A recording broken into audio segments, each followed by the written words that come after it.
Yeah, I don't ever remember feeling like this. But I'm out here in these YouTube streets.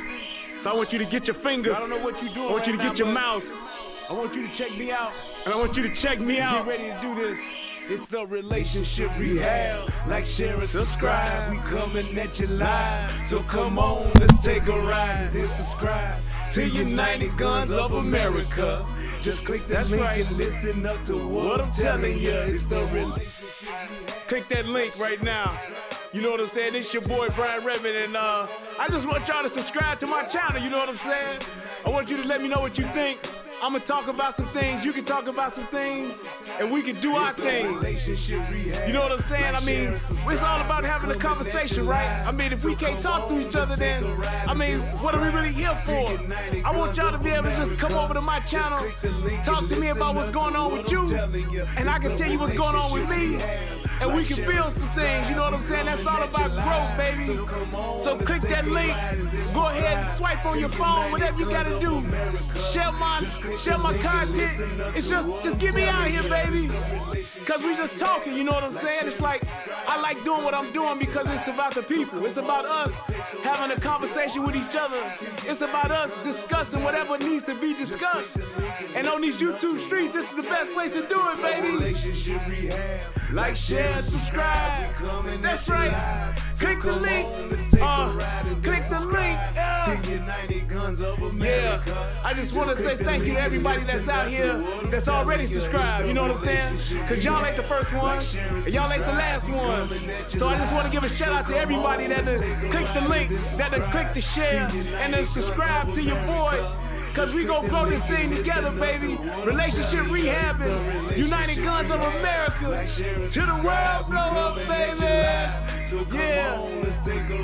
Click the link, baby. Click the link, baby. Yeah. Hey, I just want to send a shout out to all y'all. I love y'all. That's why I do this. It's for the love of us, baby. I appreciate all of y'all. Ooh, we gon' do this thing. We gon' do this thing right here, baby. Hey, look, if you at a computer right now, just go ahead and click your link. What else you got to lose, baby? Tell me what you think. Hit the comment section. You can jump on the live panel. We do it all here. That's what it's all about. So come holler at your boy. I've been doing this for years, but I just got onto this YouTube thing. So hey, let's see what it do and where it can go. To United Guns of America. Just click the link and listen up to what I'm telling you.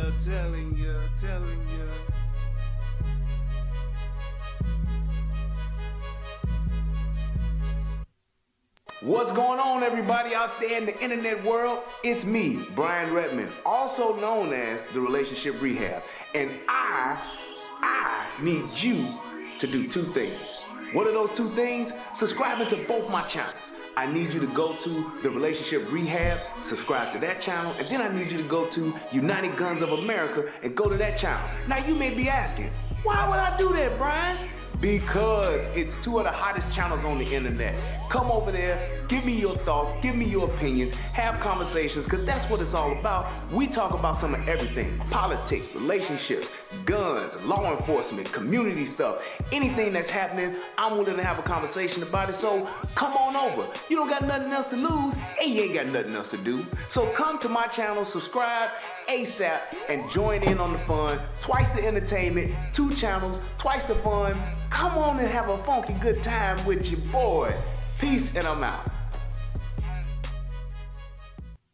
Twice the entertainment, twice the fun. Come on and have a good old time with your boy. What up, everybody? It is another one, as DJ Khaled would say. I am Brian Redmond. This is the Relationship Rehab and the United Guns of America. And tonight, we will be talking about, that's right, old Shotgun Joe's gun control plan.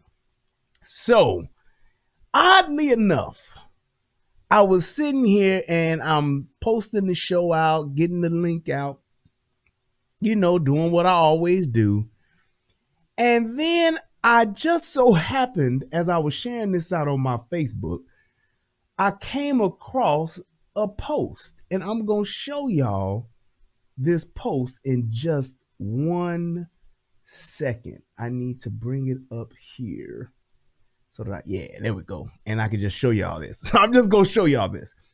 With everything that's going on in the world today, and we're talking about gun control, we're talking about all of the stuff that we need to have, and people talking about make sense gun laws and all that kind of stuff. One of my partners posted this up, and I ain't going to put him out there, so I'm going to trim that part. Yeah, there we go. And this is what I happened to cross. Now, let me go ahead and blow this up. This is what I happened to cross. And in this picture, you see a gentleman pumping gas. What up, Big Mo? Thank y'all so much. I appreciate it, man. I had a great time with Tommy, man, yesterday. That was a good show, man. Great show. But I saw this picture and I said, what do we have here? We got a guy pumping gas with what appears to be, in my opinion, just seeing it the way I'm seeing it using my eagle eyes, looks like he has a Smith & Wesson. And he is standing there pumping gas, looking off into the distance at something, but he has his gun out. Now, me personally, I think this dude is doing the right thing just because of what it appears to be. He's in an urban area where there are a plethora of niggas. Yep, he's standing outside. All he's trying to do is get some gas. He ain't looking for no trouble. He ain't trying to cause no problems or nothing. But the fact that this is the type of world we live in is what's so eye-opening to me. And then I looked at the, let me look at the comments here. So here go the comments. One of the guys say, I see a man on his security. Sad but necessary in a lot of cases. Someone else says, ready cause clearly it ain't safe for him. Getting gas in the hood, ready and waiting. Love all, trust no one. or trust none. Low street. Then somebody else put gas ran low and he had to stop anyway in Inglewood before he got on the E-way. This is so wild. I ain't for no stupid shit. Not today. Hey, y'all, look. That's my brother Easy shit. That's Easy shit. When it's going down and he sees some fuck shit happening, that's his warrior's cry, if you will. His shit is not today. Like, not today, niggas. Y'all talk that shit. Y'all acting crazy. Not today. I ain't going today. That's his shit. So, I don't know. Shout out to my brother Easy. I love that nigga. All right. Then this person here said, no lacking. Then somebody else said, got to stay ready for sure. Survival. Yep. Just one word. I like that, David. Survival. He probably lives in Chicago. He ain't getting carjacked. Nope. Not tonight. Period. It's my brother. He looks like some stupid shit is happening around him and he just wants to be prepared if it comes his way. Then somebody else says, pour gas on whoever and set that ass on fire. And then somebody else says, somebody on that nigga's heels. Boy, look, the thing, and here's what I really tripped on when I saw this. It's like all of these people, and I'll probably refer to this a couple of times throughout tonight's show. But the thing is this. All of these politicians that are so make sense gun laws, so anti-gun, so we got to put the guns down, are so, hey, we trying to save our children. We trying to make this a better place for you and me. We trying to just make our streets ain't safe. We need these laws to save lives. I done took on the NRA and I'm the only one that beat all of that that's going on. You know what that picture said to me? It spoke volumes because it said to me, none of the politicians, none of the lawmakers, none of the Buttigiegs, none of the what's the boy, the Bloombergs, none of the what's the other guy, the Beto O'Rourke's. Hell yeah, we're gonna take your guns. None of those guys, Joe Biden included, Kamala Harris and her, I've seen so many dead bodies. I've seen so many gunshot victims. Joe Biden with his, I've hugged so many families. I've talked to these families who done lost their children. None of them, none of those people will ever have to have that type of experience.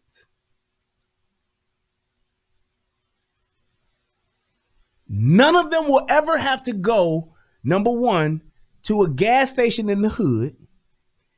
Number two, they will never have to probably even pump their own gas. And number three, they will never have to be in a situation to where they're that unprotected or in an area that's that unsafe at that time of night to where they need to have their gun unholstered to pump gas. And that to me spoke volumes. I said, this is exactly why I am so pro-gun and anti-gun law. Not to say we shouldn't have no laws, but we don't need no more. That's my position. So, we need to actually, need to get rid of a couple, but they will never have to do that. And I'm telling you like this, most people that live in urban areas either have done that or they know someone who has done that. And that speaks volumes to the reality of the world that we live in. And that ain't got nothing to do with getting guns off the street. That has everything to do with crime and getting niggas off the street. That's exactly what that is. Because I guarantee you that dude that's pumping gas, he ain't looking off and seeing some white folks coming his way. He ain't looking off and seeing some white folks having beef down yonder. That's my point. You have to understand that all of these people talking about gun law this, gun law that, we need make sense gun laws and all that. You have to understand the fact that they are coming from a perspective that they won't have, or not they won't, but they have not lived that kind of life. And for any law-abiding citizen that has to live in that type of environment, because everybody can't make it out the hood. Everybody can't go live somewhere else. Everybody can't just pack their shit up and say, oh, I'm gonna go here. They can't. So how do you get gas in your own fucking neighborhood when you got niggas outside ready to pop shit off at any second? 24/7 is set it off time. How do you go get gas? Now, I can tell you clearly, I've done that several times. I just have. It's like, I've done that in a fucking Walmart parking lot. I've done it at a gas station. I've done that shit at a Harold's. I've done it at a boat. I've done it in a moat. I've done it over here. I've done it over there. I've done it. I have just done that. And it's to the point, just for me and from where I'm from, it's second nature. I've done it in a drive-through. Not a drive-by, but a drive-through.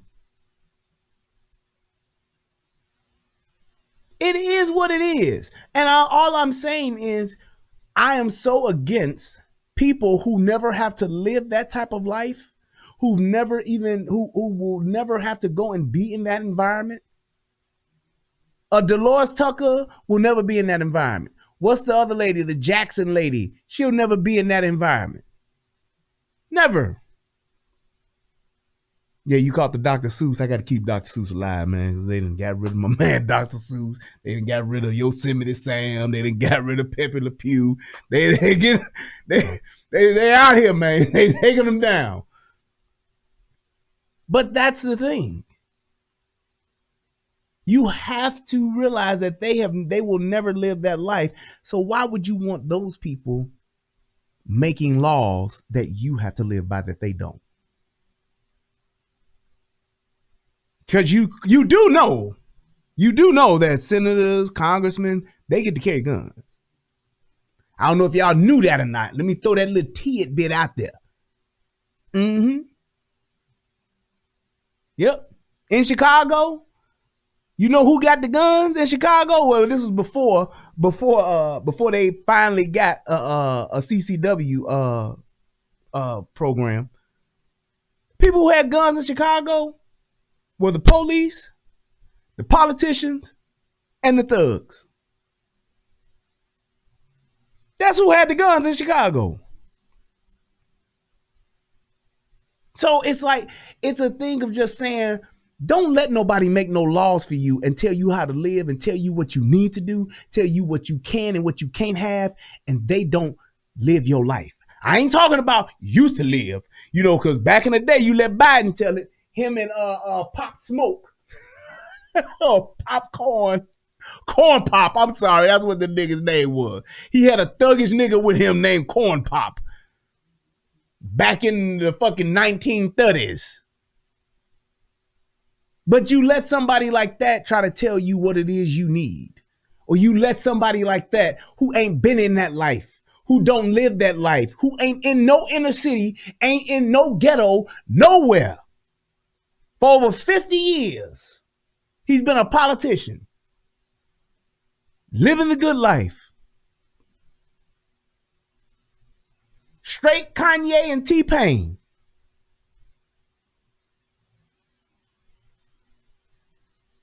So don't let someone like that, or let people like that, these political elite, these, don't let them tell you what you should and shouldn't have, what you can and can't have. I'll be so glad when we can get to a point, and I'll be finished with this. I'll be so glad when we get to a point to where we as Americans will just adopt the law of just having don't fuck with me politics.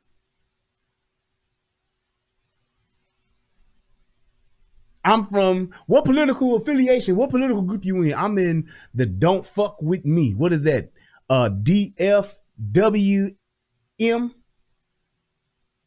So you got the GOP, then you got the DFWM. Just don't fuck with me politics. Period.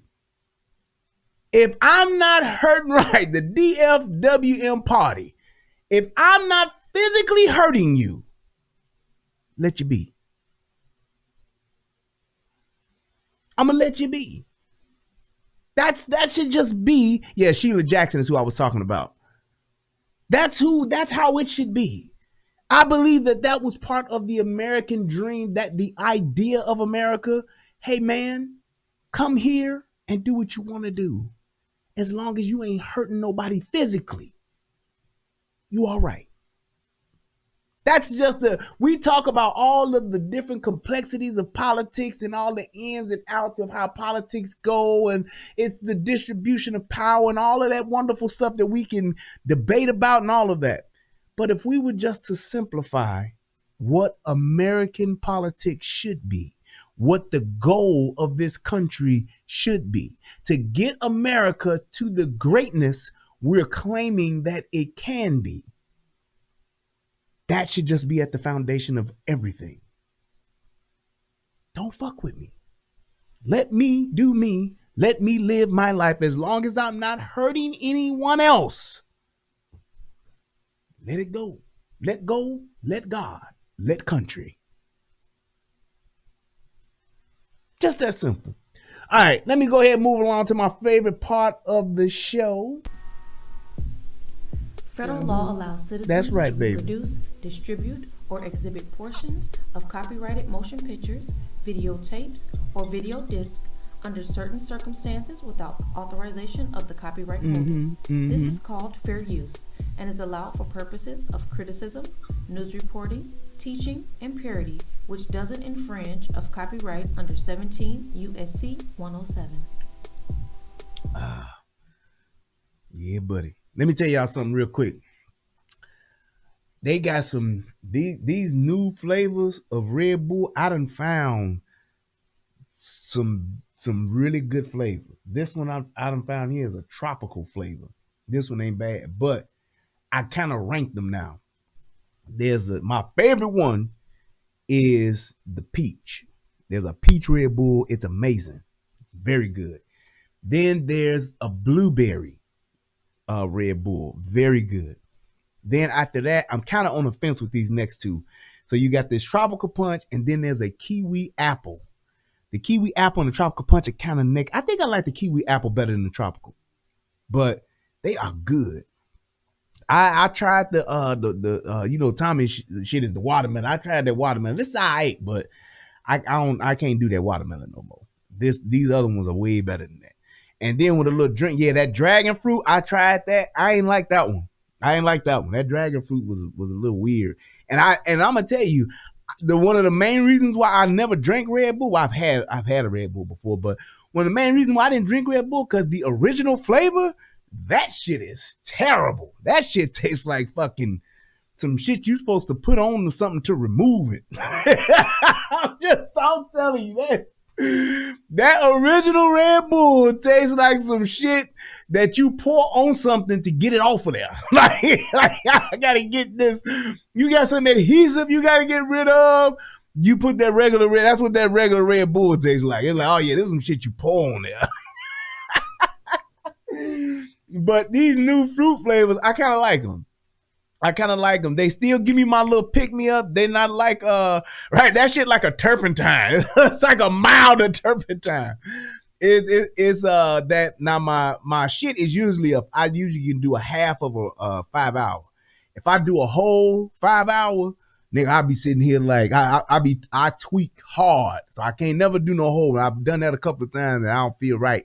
I be like Ruby Ruby Rod from whatchamacallit. What's the name of the goddamn movie? Corbin, this don't feel right. Corbin, my man. Corbin, I don't feel right, Corbin. I don't feel right.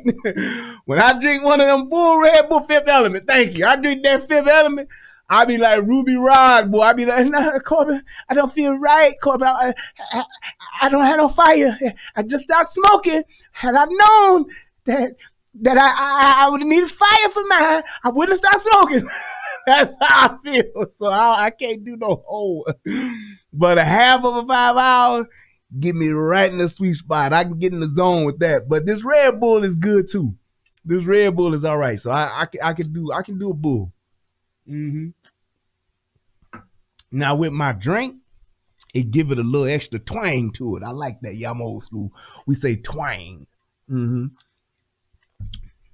Yeah, I like that. It gives it like a punch. Like, you know how you remember back in the day when you had them parties, them birthday parties, and your mama back in the day, we didn't have all them different theme parties, or your party was like my daughter right now. What do we got to do for her? Because her birthday is this month. I think she wants Little Mermaid.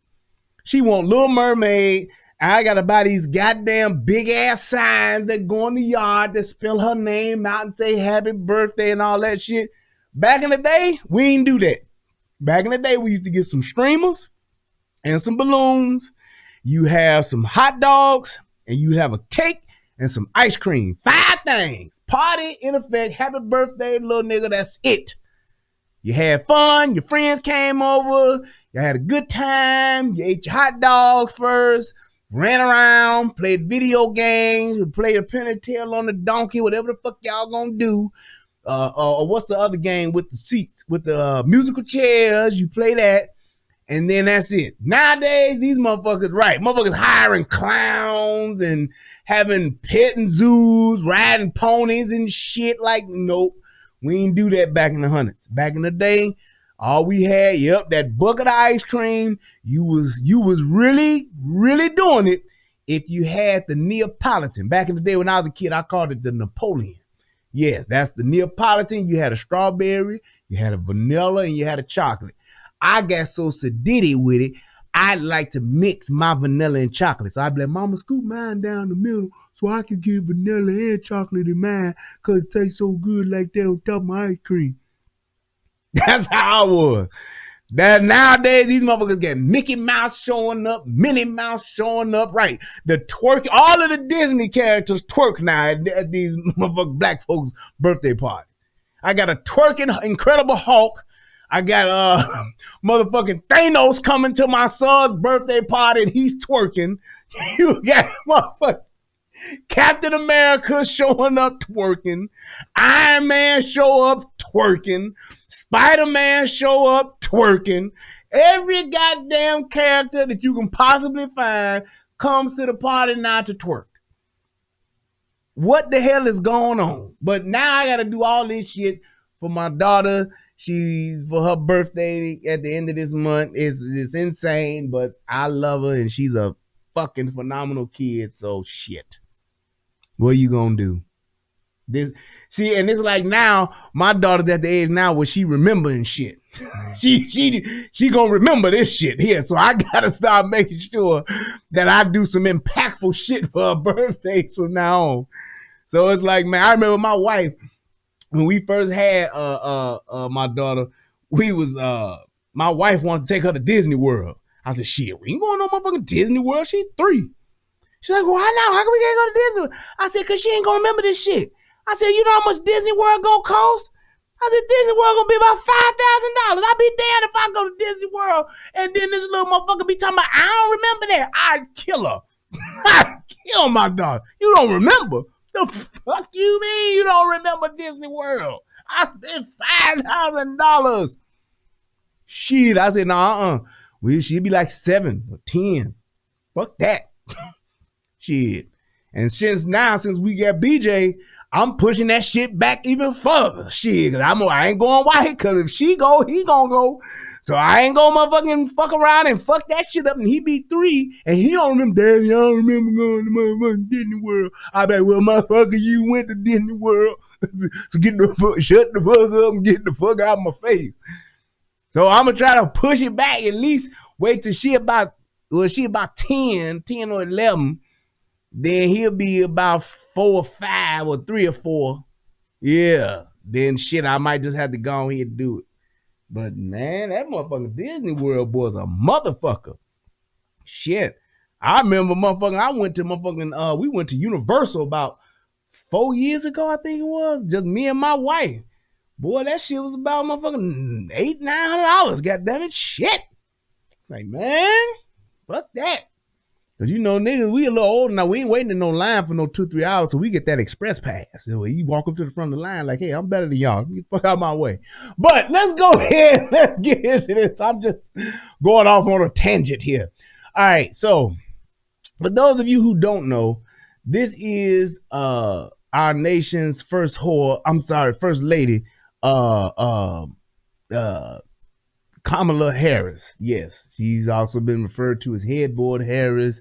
She's also been referred to as Heels Up Harris. She's been referred to the Give Me That Ass Harris. She's been referred to as she's just Vice President Harris. That's what she is. That's what she is. But Vice President Harris is the Vice President of the country. I guess she still ain't took her punk ass down there to that border. But whatever, yep, they called her Kama Sutra Harris, all of that shit. Fine, whatever. But either way, she's the vice president, and she's going to be talking about guns a little bit, and then Joe Biden's going to talk about guns a little bit. And essentially what I want to do is I just want to talk about the facts and the actual end game to this. And the reason why I wanted to do this, number one, a lot of people was asking me about it. Number two, I don't like the narrative that people are putting out saying they ain't trying to take everybody's guns. They just trying to make sense gun laws. And that's not true. Yep, she's also known as Willie's side piece. She was literally a home wrecker for several years. About 15 years, she was a home wrecker. I'm sorry. Let me get back to my point. But It's a thing to where you tell a lie long enough, it'll become the truth. And it's like, I don't want people to think that those of us that are pro 2A, those of us that are gun enthusiasts, love guns and all of that, I don't want people to get the wrong idea to think that we just like, they trying to take our guns, they trying to take our guns, they trying to take our guns. That's not what the thing is. What we are concerned about, and the reason why we're concerned, is because we have what is called foresight. And foresight essentially is that we see where this shit is going. So many of us in the country, the greater majority of us, talking about upwards of 70% or more or better, they have a right now what's happening in my face type of mentality. Then there are some of us that actually see, well, I see what you're doing right now, but I also see kind of where you're trying to go. So we don't want to start down the slippery slope because we know what it'll do. And a lot of people say it's not gonna happen like that. Don't be y'all just scared. Y'all are so uninformed. Nope. The thing is this, and here's why pro 2A people, gun enthusiasts, are so adamant about this. It's not about we're trying to stop and we don't want things to be safe and we don't want y'all to mess with our guns. Nope. We know where it leads to because we've seen this before. We've seen this happen in other countries. And just because it happened in another country, that doesn't mean that our country can't use that as a blueprint to do what they're going to do here or what they're trying to do here. So the fight for this is absolutely well warranted. The fact that we're coming up against it on a daily basis, the fact that you have all of these people that are gun enthusiasts speaking out about it, it is well warranted because this is how it all begins. Just like in what was that, Star Wars? Do you remember when Padme and everybody was at the consulate on Coruscant, and they were there and they was holding the big old thing and everybody was clapping and they ushered in the Galactic Republic and all of that, and she said, do you want to know how democracy dies? And she said, by thunderous applause. Because the motherfuckers was so into the right now. They were so into the, look, what we got to do something right now. And whatever we going to do, let's just do something. They weren't thinking about what they were actually doing. And they were giving up their power to Senator Palpatine, not realizing what the long game was. See, that's the thing. Palpatine was playing the long game. He was just using what was happening today to give him the foundation to do what it was he ultimately wanted to do. And even when you have, and thank you, the nation states say, hold on to those guns at any cost. When you look at other countries like Australia, when you look at other countries like Venezuela, soon to be next is going to be Canada. When you look at those citizens, not the politicians, but the citizens tell you, hold on to y'all guns, America. That's enough for me. When you have y'all ever seen that speech that little old German lady who was actually in the homicide? She wasn't German, she was Jewish. Little old nice Jewish lady gave a wonderful speech about how they got the guns from them. When old Hitler rolled in doing his thing. That little old Jewish lady gave up the game and was like, this is what they did, this is how they did it. Don't y'all let it happen to y'all. If you haven't, I don't know, I can't remember her name, but I watched it, and yes, it was an amazing story. It really was. And it truly lets you know this shit can happen. It's not a thing of, oh, that would never happen. They would never do that. I bet you people thought that Hitler would never do what he did. I guarantee you people thought Hitler would never get as big as he got. I guarantee you people thought, it's just Hitler. Because what it started out for him as, he was just a motherfucker talking in a fucking pub. Sitting down at a bar, talking to a couple of guys. And then it became to the point where he was talking to the entire pub.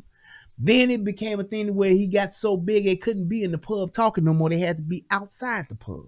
Then it got to the point to where he was standing out on the corner of where the pub was on top of a soapbox so that everybody could see him.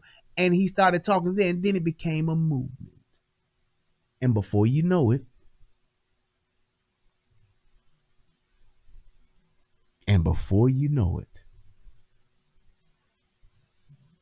that's how it happened. So let's go ahead and let's get it started. Oh, my bad, wrong one. Here we go. Up close. I've looked at autopsy photographs. I've seen with my own two eyes what a bullet can do to the human body. I've held hands with the hands of parents who have lost a child. I have seen children who were traumatized by the loss of a parent or sibling. Mm-hmm. And I have fought my entire career to end this violence and to pass reasonable gun safety laws. Time and again. Now here's the thing. And this is why I wanted to do this, because you always hear them using this same playbook. And that playbook is this. They always tell you about people who died. And the thing is, it's not that these people have died because of lack of gun laws. It's the fact that they just died from gun violence. We don't know why these people are dead. She's just talking about people dying. And she's saying like it's because we don't have gun laws. And that's the playbook that they all start from. And it's just not true. It's so not true. There are hundreds of gun laws that are in effect. And the fact that there's still gun violence, just like with drugs. You don't hear people talking about we need to come up with more drug laws, do you? Think about all of the people that are getting high. Think about all of the people that are selling drugs, using drugs. There's an opioid epidemic. Have you heard any politicians talking about we need to come up with new opioid laws? Have you? Just tell me that. So it's all a ruse. It's all a bunch of BS. It's the overlay for the underlay. Because you do realize this. Laws are only followed by law-abiding citizens. So if all of the law-abiding citizens turned in their guns tomorrow, who would still have guns? The criminals. So why would you want to say, we're going to take all y'all law-abiding citizens' guns, and then we're just going to go ahead and figure out this whole criminal thing later? That lets you know it's not about safety. It's not about public safety. It's not about stopping gun violence. It's not about that. You want to take all of the law-abiding citizens' guns because we're the only ones that's going to follow the law. Then you want to defund our police departments. And then you're just going to leave the criminals to do what they're doing because you constantly letting them out because you don't want to keep them locked up because of COVID. So all the criminals are out on the streets. We've given up all our guns. We have a defunded police department. And what's supposed to happen for us? Meanwhile, she still got her security Secret Service detail who walk around with P90s. Meanwhile, our president walks around with P90s. I'm sorry, he has a shotgun. But the president walks around with the security detail armed to the teeth with P90s and MP5s. That's what they have. But we can't have that. That lets you know they literally do not give two shits about us. Right. If shit goes left, he has a bunker. If shit goes left, he has Air Force One. If shit goes left, he has the armored vehicles. They both do. He got Air Force One, she got Air Force Two. They both got security details that are armed to the teeth. They both got vehicles that are armored vehicles. And they're both legally licensed to carry firearms if they choose, on top of all of that.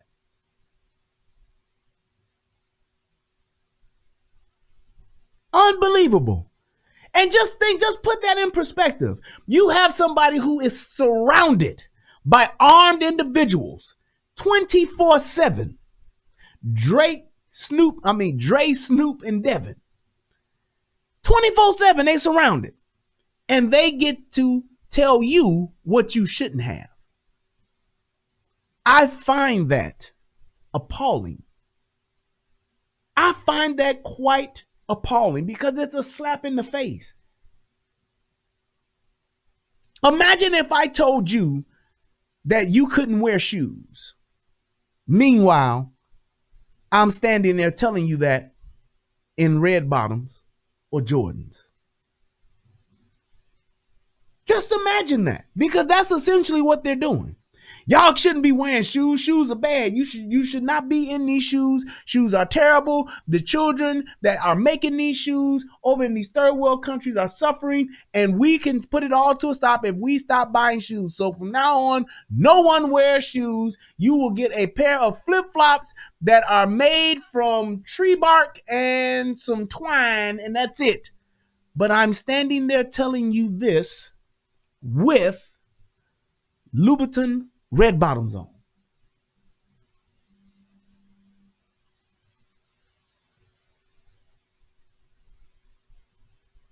Just saying.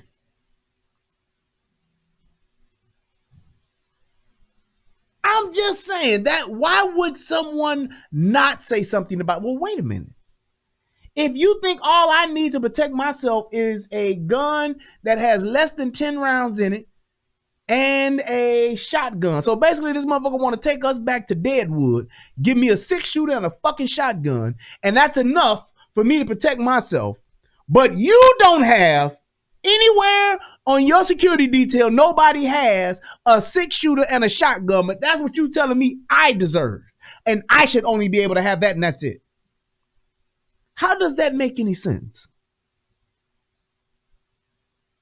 How does that make any sense to the fact where when they say it, people aren't appalled by it? People aren't pissed off by it.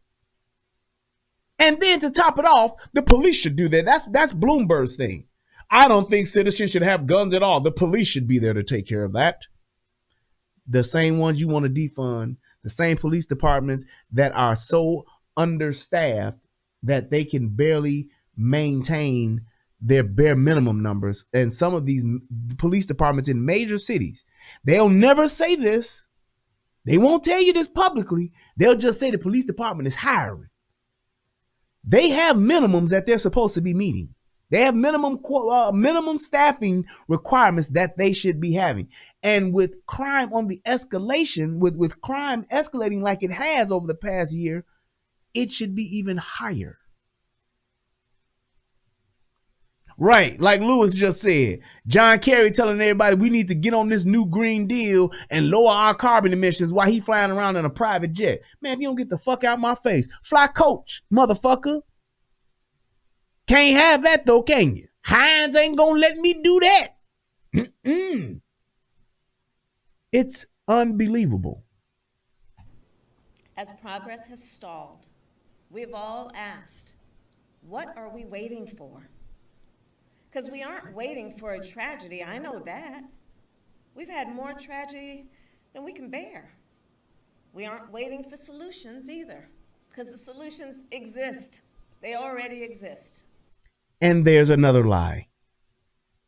There is no solution that exists.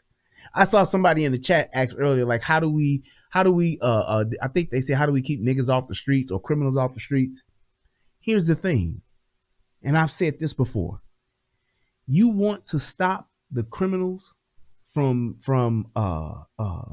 committing these crimes, you want to stop gun violence in these high gun violence areas, like in Chicago, Detroit, St. Louis, Watts, and all that, Miami, and all. You want to stop that?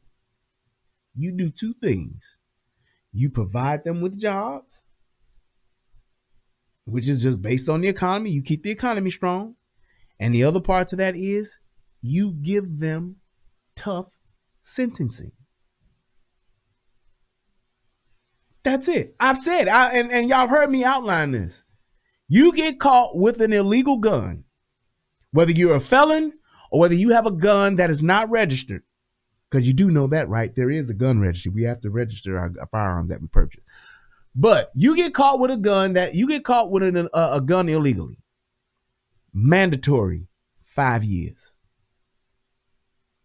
No 2.5 good time, no good day for day, none of that. 5 years. You get out after 5 years and you get caught with another gun. Talking about, I just need this for protection, self-protection. I got to protect myself. This self-defense out here. Then that's going to be 10 years. Mandatory. You do your 10 years, you get out, you get another gun, that's going to be 15 years. That's it. That's all you got to do. So by the time your average 20-year-old person who get caught with a gun illegally, they do 5, they get out at 25. They get caught again, they going to do 10, they going to be 35. They get caught again, they going to get out, they will be 50 fucking years old for 3 guns. If they 15 and they're saying, well, you ain't gonna charge them as an adult. If not, and even with these younger kids, you get caught with a gun, it's illegal. Your ass going to baby jail 3 years till you become an adult. Do it again, you on a 5-year plan. Your ass is over the age of 16, you take your ass to jail for 3 years until you, or 2 years until you turn 18. Fuck that. And you know what it's gonna do? It's gonna make people it's gonna make your criminals put the guns down, but you gonna have some that's gonna go. I can tell you that. It's gonna be some that's gonna be like, nah, fuck that. They ain't gonna do that to me. Okay, we'll make an example out of you. We'll make an example out of you. Fine. That's all you gotta do. Send their ass to jail. That will stop it. They got, hey man, you want a job? Great. You want to get a job? Go ahead, man. They out here, economy's good. You can Uber Eats, you can Lyft, you can do all this other shit. There's plenty of jobs for you to do out here. Go work at Walmart, whatever you want to do, you better do it. Walk around here with this gun and get caught, that's your ass. That's your ass. That's it. It's that simple. Give them some jobs and you come with some real sentencing, there it is. They'll stop. They ain't gonna have no choice. They won't have a choice. So let's go ahead. People on both sides of the aisle want action. Real people on both sides of the aisle want action. So all that is left is the will and the courage to act.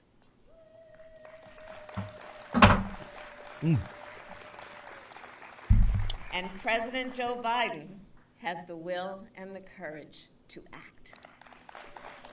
She is so disingenuous and phony. It is appalling to me. But I get it. She's saying that all it takes is the courage to do what? What is it that they ultimately want to do? They want to just get rid of guns, period. Yes, I'm telling you, it is like, and you know what's so funny? It's like so many people, especially us, we know it. We know that she's phony. I mean, and I'm telling you like this, even from the very beginning, when she was running for president, it's like, y'all don't see that? Like, she had like no authentic moments. None. Everything that she was just talking about, the way that she carried herself, it was all smoke and mirrors. It was all fake. And it's like, even with some of these politicians, and a lot of them are like that. I'm not singling her out in no shape, form, or fashion. But a lot of them are like that. But the thing is, it's like, you gotta have at least something that you passionate about. Something that really like brings out your authenticity. And it's just like, I have yet to see it in anything that she does. She is so, oh yes, we have to do something about this. Oh yes, we're gonna do something about, she's all that shit. But there's like nothing that is really her thing. Nothing at all. Just think about it. What is it in, show me one thing that she actually would just go all in. This is what she love to talk about. She gonna go in on this. Nothing at all. Nothing at all. She has nothing about her that is just like, oh man, she really cares about this. She's really passionate about that. It's like they just find shit to hustle you with. They do. They just find things to hustle you with. And it's like, I ain't mad at her for doing, like I said, if like with Obama, same thing. He great speaker. And he had a way of being authentic in certain moments so that he really comes across as a person who really cares. He really did. He had that gift. He was able to connect with people when he spoke like that. But it's like, she don't have none of that. She's all smiling. Even when you catch her in some fuck shit, doing some fuck shit or saying something that's crazy, she will like just, she put that little smile on. Well, you know, it's really, I just, it's all the time. Like, Jesus Christ. I don't know, but whatever. As a United States Senator, Joe Biden took on the gun lobby not once but twice, and he won. In 1993, he worked to pass the Brady Handgun Violation Prevention Act. This law established a background check system and has kept more than 3 million firearms. But I thought they said they don't have any I thought they said they don't have any background checks. So did she just say that he came up with a way for background checks and they just say that there are no background checks? I'm just saying, I'm just asking, is that what it was? So she's saying the background checks that they're saying we don't have and that we need. What is she saying back in 1993 what the fuck he did?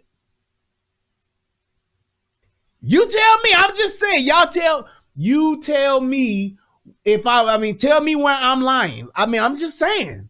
If she said back in 1993 he came up with the Brady Bill or the Brady Act that basically made gun laws and secure gun laws and all that good shit, secure background checks so that when people get a gun, they were mandatory background checks. What is the part of the agenda now where they're saying we need background checks? That's just a question I'm asking. That's why I say I'm just listening to what you're saying and I'm just asking. You said the audio is low. Is the audio too low for y'all? Because I'll turn it up a little bit. Out of the hands of dangerous people. A year later, he worked to pass another law to ban assault weapons and high-capacity magazines for 10 years. Now, that is true. He did do that. And what he also did in 1994 was what? Anybody know what else he did in 1994? So he did the assault weapons ban in 1994 for 10 years. But anybody else know what he did in 1994? Anyone? Bueller? Oh, yes, that's right. Thank you, Blexit. He came up with the crime bill. Yes. Do you know the crime bill, don't you? You know the one that where it disproportionately locked up more niggas ever since slavery? Y'all do know that, right? Mm-hmm. Yes. This, if you don't vote for me, you ain't black. White man came up with a bill that locked up the most niggas since slavery.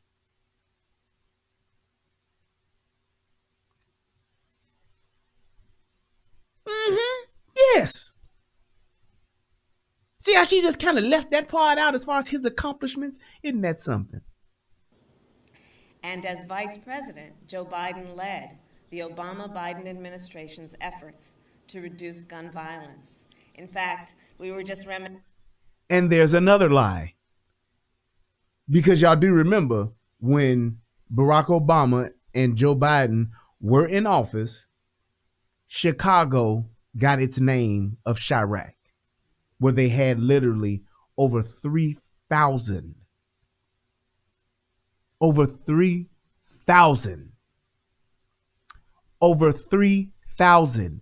The numbers in Chicago, when it came to gun violence and people getting shot and getting killed, it was higher than the numbers of the soldiers that were dying in Iraq.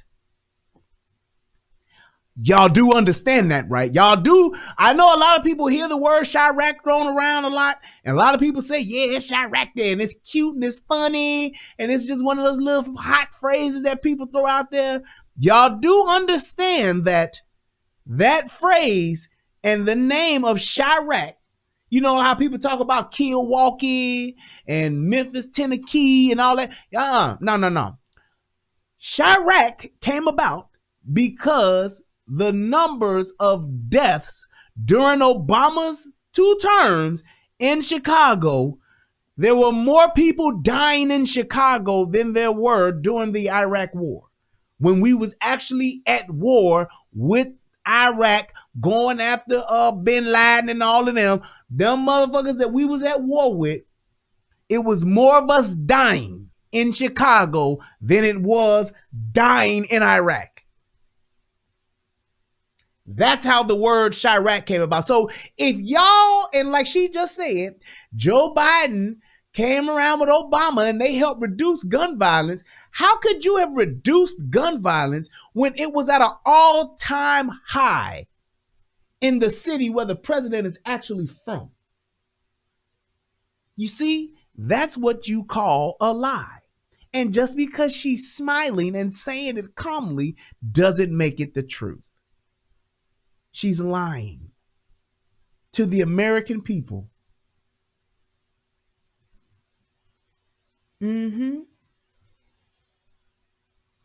She's smiling in your face and lying to y'all ass, lying through her teeth, her veneered teeth. She lying right through them.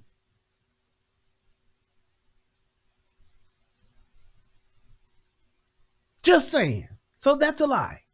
reminiscing that he and I talked back then about his work because I was Attorney General at the time of California. And that's true. She was Attorney General at that time. And also, while she was Attorney General, Black people also got locked up at a disproportionate rate than other people under her watch. Isn't that something? So not only were they locked up, but they were prosecuted to the fullest extent of the law under her watch. But that's okay, I guess.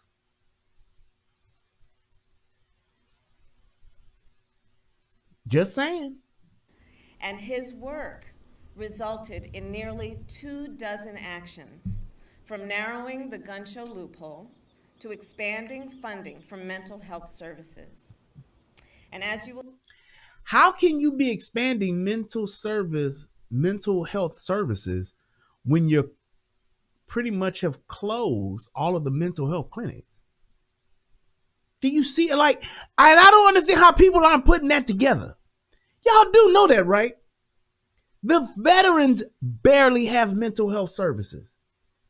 But the majority of the mental health institutions that were open and available in the early 90s, they are but a fraction of what's out there and available today. Y'all do realize ain't no more crazy houses. Y'all remember that? Do y'all? And I'm just saying, people that grew up in my era, do y'all remember that there was a such thing where people talked about the crazy house? Boy, you keep on messing around, I'm gonna take you to the crazy house. Don't take me to the crazy house, Daddy. Please don't take me to the crazy house. Boy, that person over there, they're gonna have to take him to the crazy house. Where your auntie at? Is she in the crazy house?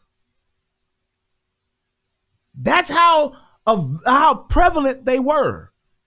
They're literally like every city, you knew where the jail was and you knew where the crazy house was. Oh, what's that big old building over there? Oh, that's the crazy house over there. Oh, for real? Yeah. That's where they did all the crazy people. Oh, okay. Oh, man, that's a big, beautiful hospital, man. I ain't no hospital. That's a crazy house. Right, yep. Older cats called it the loony bin. That's back in the 70s. 60s and 70s, they called it the loony bin then. Yes, and thank you. There is no gun show loophole. They do the same background check that you do when your ass go to a gun shop. They are just making this shit up, people, just to say it. And they're trying to tell a lie long enough so that it will become the truth.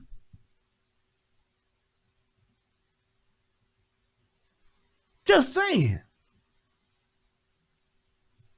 Calvin Dickinson said, Brian, I remember in Detroit, the governor shut them down. Crazy people walking around, nowhere to go. Dude, when you look at your homeless, and here's how you want to verify, make sure, because you know Brian be lying, he a coon ass, lying ass nigga. Okay, well, here you go. Go and look at your homeless people. And when you look at your homeless people, I promise you, aside from the ones that are aside from the veterans, well, you can include them because mental health is mental health shit. No. But the majority of them, and I'm talking at least 70% or better, are mental health issues. These people, there are some people who fucked up in life, made some poor choices, and just couldn't get on their feet. Didn't have no family, didn't have no friend, no relative, and just couldn't get on their feet. Then you have those people that are on drugs. Drug addicts, people that are on drugs, but some of those people that are on drugs have mental health issues. And they're trying to use drugs to cope. And then you have some of those people that are just straight up, flat out, mentally ill people. And they cannot function in society. They don't have the mental capacity and the mental health to get up and go to work, hold a job, maintain a job, take care of their and be responsible for themselves, let alone their children or their other loved ones. And that's what the mental health institutions were for, those people, so they wouldn't be homeless. They had somewhere to go. That's just how it was. And it's like now they closed all those mental institutions because a lot of them were state and federally funded. They closed them all, put that money back into their pockets and to other fuck shit that they was doing, whatever they wanted to do with it. And they put those people on the streets, literally. Like, hey, at the end of this month, you got to go.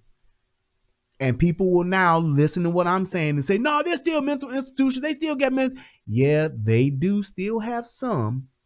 But those mental institutions that are still functioning today, that are funded by the state or by the government, they are literally turnstiles. People go in, they come right back out. They go in, come right back out. They go in, come right back out. They go in, come right back out.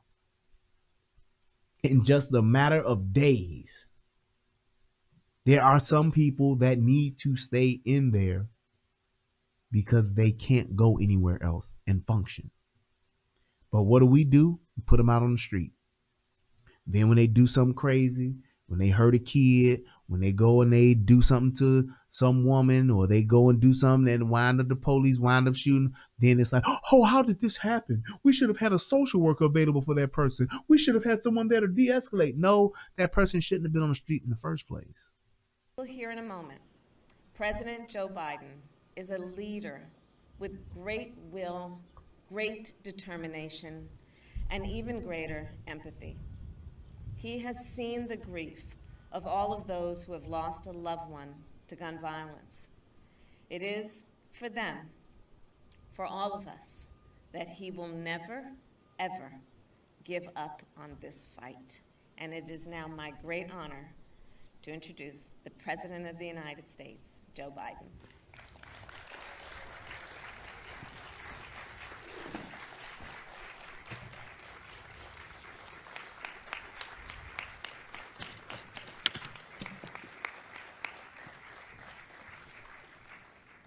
Thank you, Kamala, Madam Vice President. Thank you very much.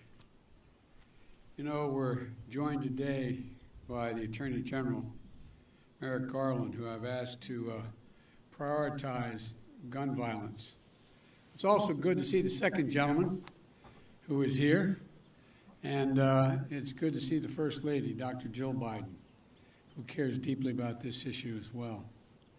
And I look out there and I see so many members of Congress who've led in this fight, so many of you who've never given up, so many of you are absolutely determined, as Murphy and others are, to get this done.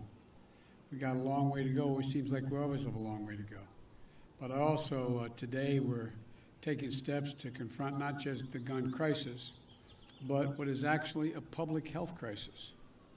Nothing I'm about to recommend in any way impinges on the Second Amendment. They're phony arguments suggesting that these are Second Amendment rights at stake from what we're talking about. But no amendment to the Constitution is absolute. And that's bullshit. That is one of the biggest lies that he tries to tell. That is one of just those. This is just such horseshit. Do you realize, and I keep telling people this, the First Amendment and the Second Amendment, they were written to be absolute because it wasn't just some random thought that they wrote those two amendments in. It wasn't.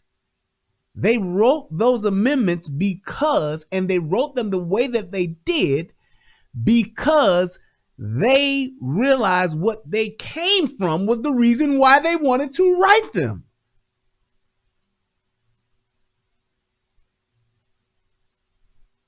That's exactly why they did that. And it's such bullshit that he says this all the time. And nobody calls him on it to say, no, dude, that's exactly why they say it. You can't yell fire in a crowded movie theater. We call it freedom of speech. And you know why you can't do that? Because you could hurt someone else. But you actually can yell fire if there is one, isn't there? Yes, but that's not the point. All I'm saying is this. The idea of what freedom of speech is, it wasn't written with the thought of saying, yeah, but you can't yell fire in a crowded theater. And there isn't one. That wasn't what it was written for. It was written so that the government could not silence the people.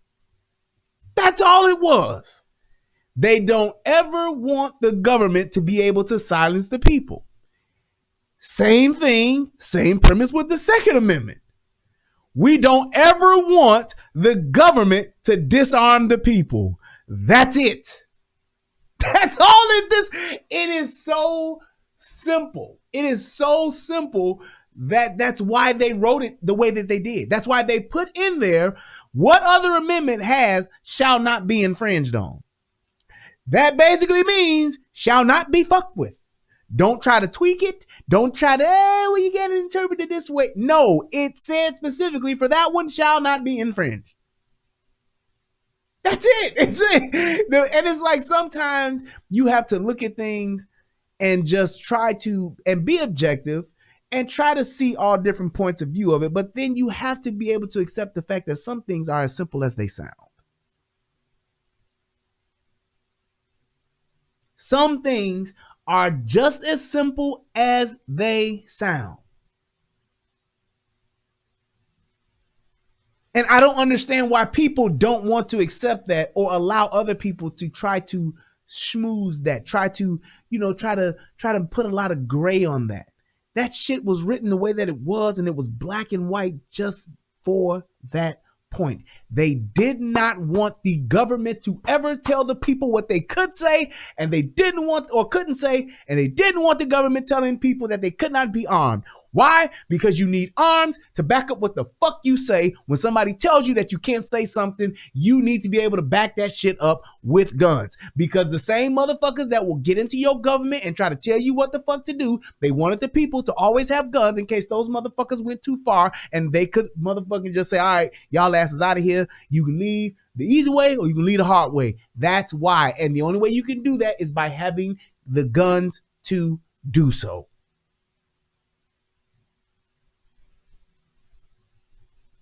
That's it. It's not complicated. All of these people talk about, well, you know, this person, he went to Harvard and he studied the Constitution. He's a constitutional lawyer. Fine. You want to talk about all this other shit in the Constitution? There is no constitutional lawyer, no constitutional professor, no Constitution Supreme Court justice. Ain't not now one of these motherfuckers that can make this shit more complex than what it is, because it's not complex at all. It's all smoke and mirrors that they're trying to do with this. That's all it is. When you let people try to take something simple and make it complicated, they're doing that just for the sake of confusion. Just like with red tape, just like with fine print, just like with all of this other shit. It was never written to be like it. The Second Amendment was not written for you to have a CCW. The Second Amendment was not written for you to have a license to have a gun. The Second Amendment was not written for you to have any of that shit. The Second Amendment was written so that everybody who wanted a gun could have a gun. You have the right to bear arms, period. And that right shall never be infringed upon. That's all. And I'm telling you, anybody that tries to tell you anything different, they are trying to fucking lie and manipulate your ass for whatever agenda they got going. That shit, the Constitution was not absolute. You can't yell fire in a crowded. Hold on, man. But what about all the other shit that the Constitution says? What about all the other shit that the First Amendment says? So you telling me that the abolishment of slavery, that's all. That's some shit that can be interpreted differently now. We can switch that back around. We can modify that. That's what he's saying. And that's not true. That's why they made it an amendment. Search and seizure. That's why they made it a fucking amendment. That's why they made it an amendment. The 14th Amendment. That's why they made it that way, so that you can't fuck with it.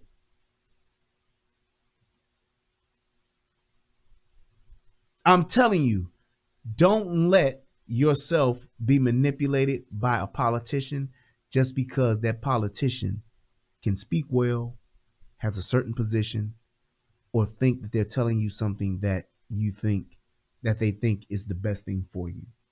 Look, listen, and learn for yourself. And if it's not your thing, then fine. Just let it go. If you're not a gun person, don't be worried about it. But don't be supporting something or someone just because it's not your thing, because eventually your thing will come up and be on the table. That's why I made the example that I made earlier about the sneakers. All of you sneakerheads out there, what if they made it to where you can only own one pair of shoes? And the government came around and collected all your fucking Jordans. I bet you niggas will be wearing a I will not comply hat then. I bet you motherfuckers that had this on with some motherfucking mics on the front of it. You be wearing that. I will not comply. They ain't coming to take my Jordans. I lost all my Jordans in a boating accident. You niggas would be doing that then, wouldn't you? They came and told all you ladies you can only have one pair of shoes, and it can't be, one pair of heels, and that's it. We coming to get all your red bottoms. You motherfuckers would lose your mind. Shout out to my man Andrew P. Hit your boy up with $5. Thank you, sir. Appreciate it. And y'all please click that like button, please. And if this is your first time here, click the subscribe button. And shout out to everybody on the United Guns of America. I appreciate you guys. But that's what it is. From the very beginning, you couldn't own any weapon you wanted to own. from the very beginning, actually, you could, sir. You actually could. And yet, and another one. You actually could own any weapon you wanted to when the First and Second Amendment was actually written. Yes. Yes, you could. You actually could. Wasn't no ban on muskets. Wasn't a ban on revolvers. It wasn't a ban on 1911s. You could actually have it. Just reach up and grab it. From the very beginning of the Second Amendment existed, certain people weren't allowed to have weapons. So the idea... Who was not allowed to have weapons?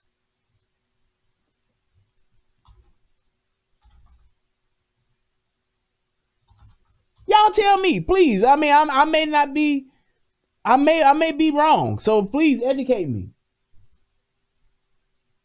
Please educate me.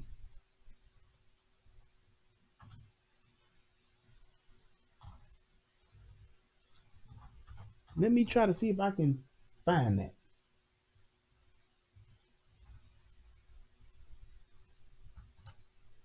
Because I don't know of any. I don't know of any. Right to keep and bear arms, handguns. Okay. Oh, it is in June 26th decision. That's not it. I'm looking for Second Amendment. Okay, there we go.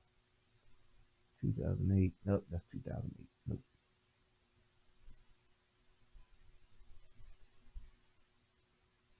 Right. I don't see it.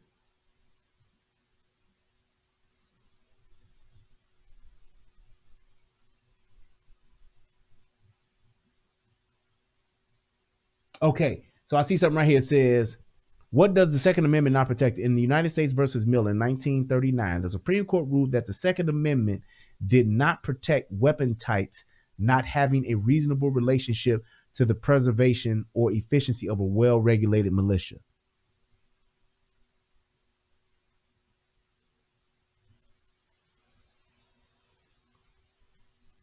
So what does that mean? I guess that you can't have like a fucking nuclear warhead. You couldn't have an atom bomb. You couldn't have a fucking a Sea Whiz. Y'all remember when I did that video and showed you that Sea Whiz? You couldn't have that. Right. And if you was black, you know niggas couldn't have guns at all. But I'm just saying. They said flat out, the right to keep and bear arms shall not be infringed. This is your shit. You can have guns, period. Period. So I'm just saying, it's all bullshit, and he literally making shit up, and people just ain't saying nothing. It's just bizarre to suggest that some of the things we're recommending are contrary to the Constitution. Gun violence in this country is an epidemic. Let me say it again. Gun violence in this country is an epidemic, and it's an international embarrassment. If gun violence is an epidemic, okay, let's say that it is. Why would more gun laws stop the epidemic? Drugs are an epidemic. Opioids are an epidemic. There are no more laws for that. Shout out to Milo Jamal. He hit your boy up with $11. He says for the Devastator shirt. You see that Devastator, boy? Devastator! Yes, sir. He says I'm jealous. And the same restrictions they put on the Second Amendment put on voting and abortions. There is only amendment that says, it's the only amendment that says shall not be infringed is the one that is infringed upon the most. It's like, it's a thing to where you just say, okay, well, if there's an epidemic, what is it to where more laws and banning of those things are going to stop the epidemic? I'm just saying, to stop the epidemic, what's going to stop that by making more laws and taking away certain guns? Just like you look at automobile deaths. Are they going to come with a no driving law? Are they going to come with a car ownership restrictions? Are they going to come up with ways to where you can't drive at certain times? They won't do that. Why? Because people are still going to have accidents. You take away all of the law-abiding citizens' guns, people are still going to die by guns, period. And the fact that the criminals know that your average law-abiding citizen ain't going to have guns, they're going to commit even more crime. They're going to shoot even more people. You know how I know that? Because I lived in fucking Chicago and they had it there. You know, we saw it again last night as I was coming to the Oval Office. I got the word that in South Carolina, a physician with his wife, 2 grandchildren, and a person working at his house was gunned down, all 5. And you're telling me that a law would have prevented that? I'm sure that there's somebody who died from a drug overdose. I'm sure there's somebody who's died from using opiates. You ain't got no more laws around that now, do you? I don't see you all going after all of these fucking pharmaceutical companies. They won't do that now, will they? Uh-oh. They won't go after the pharmaceutical companies, though, will they? Nope. Because they're getting paid from them. They've been bought and paid for by the Pfizers, by the Bears, not the Bears, Chicago Bears, but Bears, B-A-Y-E-R.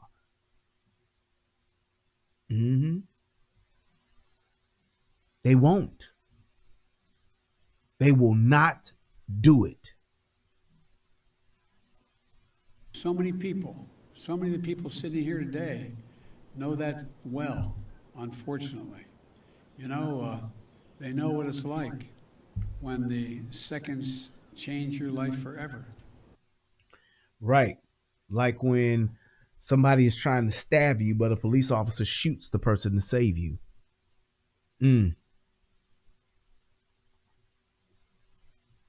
Just saying. Just saying. And yeah, you would think that this president, whose son has a drug addiction problem, you would think that he would be at the forefront at the war on drugs. You think he'd be more war on drugs more than Nancy Reagan was. You would think that, wouldn't you? Nope. Not at all. I've had the pleasure of getting to meet in awful circumstances many of you who've lost your children, your husbands, your wives. You know, they know what it's like to bury a piece of their soul deep in the earth. And here's the other thing too, as far as the manipulation part goes. All they're talking about is just people that are dead. Not once can they say, had this been in place, this person would not have had this gun, this person would not have died. They can't say that. With the exception of just saying if there were no guns ever made. There was a doctor the other day, he was going home with his family and they were kicked.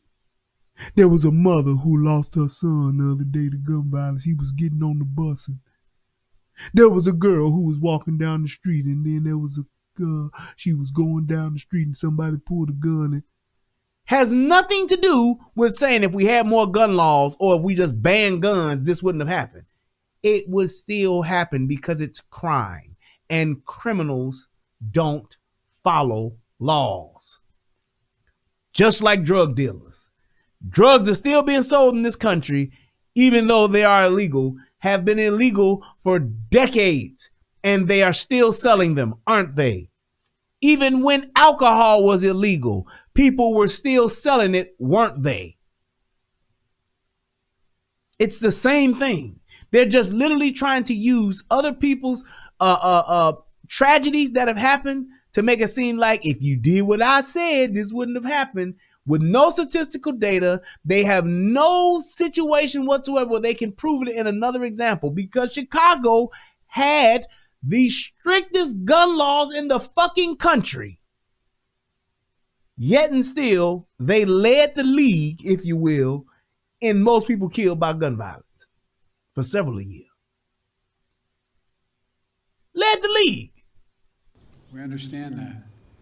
Mark and Jackie, I want to tell you, Look, it's always good to see you, but not under these circumstances. I want to say before I introduce the rest of the folks, is what a lot of people have not been through, what they've been through, don't understand. It takes a lot of courage to come to an event like this. They're absolutely yep, Mega Mortis, all to feelings. make change.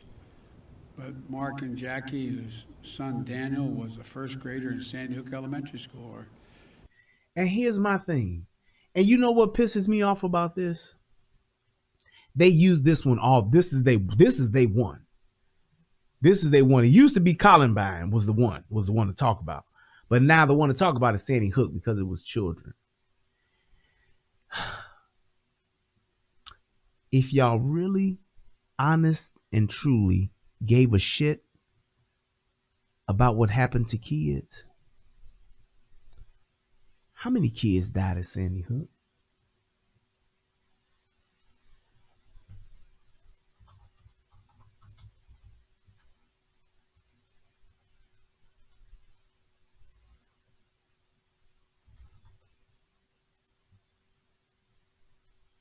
Let's see. How many deaths at Sandy Hook? 28. Notice it says 28 right here. Sandy Hook school shooting, 28 people died. Y'all do realize last year I did a show and I counted 20 children under the age of 17 were shot dead in 1 month in Chicago.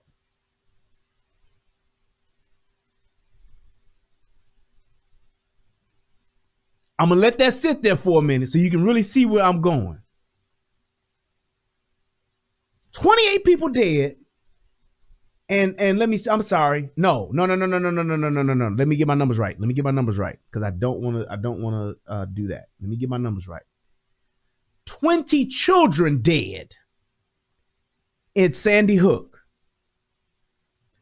20 children died at Sandy Hook Elementary School. Okay? 20 children were killed in Chicago in 1 month under the ages of 17. How come they don't never talk about that? 20 children under the age of 17 in 2020 got killed. 20 kids at Sandy Hook, which was 2012, got killed.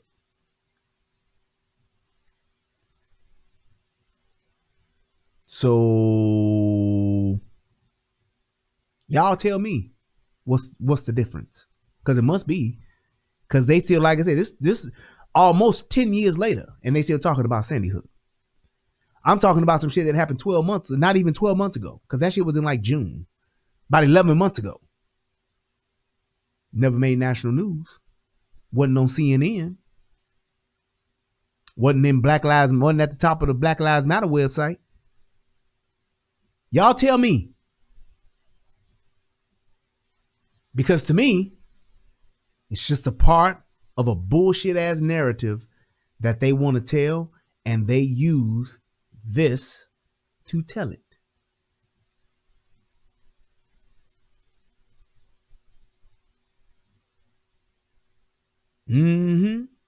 Oh, you put it together, huh, Aunt? The poor kids, the poor blacks. Yeah. It's funny how it's a mass shooting everywhere else but Chicago. It's funny. It's really funny. 5 or 6 people get shot in Nebraska, mass shooting. 8 niggas get shot at a funeral in Chicago, gun shoot. There was a shooting.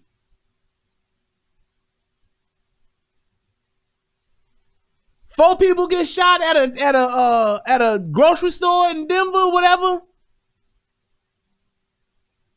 5 people get killed at a what do they call it? A banquet hall in Chicago. Shooting.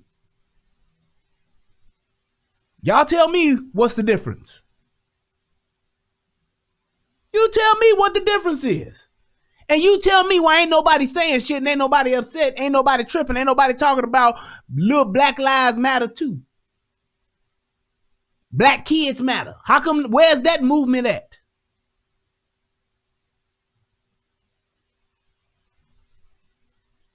You tell me, how is it that you got somebody like DJ Just Jay who's talking about kids dying more than the news, more than the CNNs, more than the MSNBCs, more than all these other people who so-called care?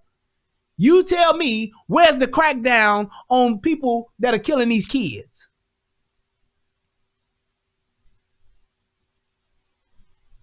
And shout out to DJ Just Jay on the AFC. He doing more shows about kids than anybody else I know.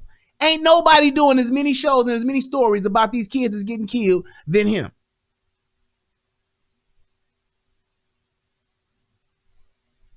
But mainstream media don't give 2 fucks about it. Unless it's a white cop and a black guy, or a black kid and a white cop, they don't give a shit. And I'm going to say, even for white folks, y'all should be upset too. White person get killed by the police, nothing said. Don't even make the paper. Don't even make the news.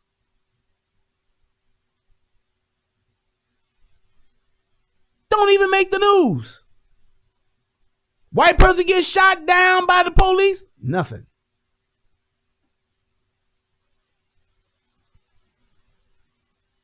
Daniel loves sports, loves outdoor sports, getting muddy. I see my friend, Fred Gutenberg. His daughter, Jamie, was a freshman at Marjorie Stoneman Douglas High School. She was an accomplished dancer. I see Brandon Wolf, who was the shooting at the Impulse, at the Pulse Club, nightclub. He survived, but his 2 best friends died. Greg Jackson, who was just walking down the street when he was caught in the crossfire of a gunfight. And of course, I see a close friend of Jill's and mine, Congresswoman Gabby Gifford, who is here, who was speaking with her constituents in front of a grocery store in her state when she was shot and a member of her staff was killed. You know, they're here, and their pain is immense. And here's another little nugget for you guys. All of those people that he just mentioned, all of those deaths that he just talked about, all those people that got shot that he's talked about. You take 6 months in Chicago out of the past 10 years, and it will be at least 4 to 5 times that amount of people. But there's no, hey, what the fuck are y'all doing, Chicago? Y'all do realize that all of those people that he just named, you add them all up, and there's a weekend, one weekend in Chicago that put them numbers to shame.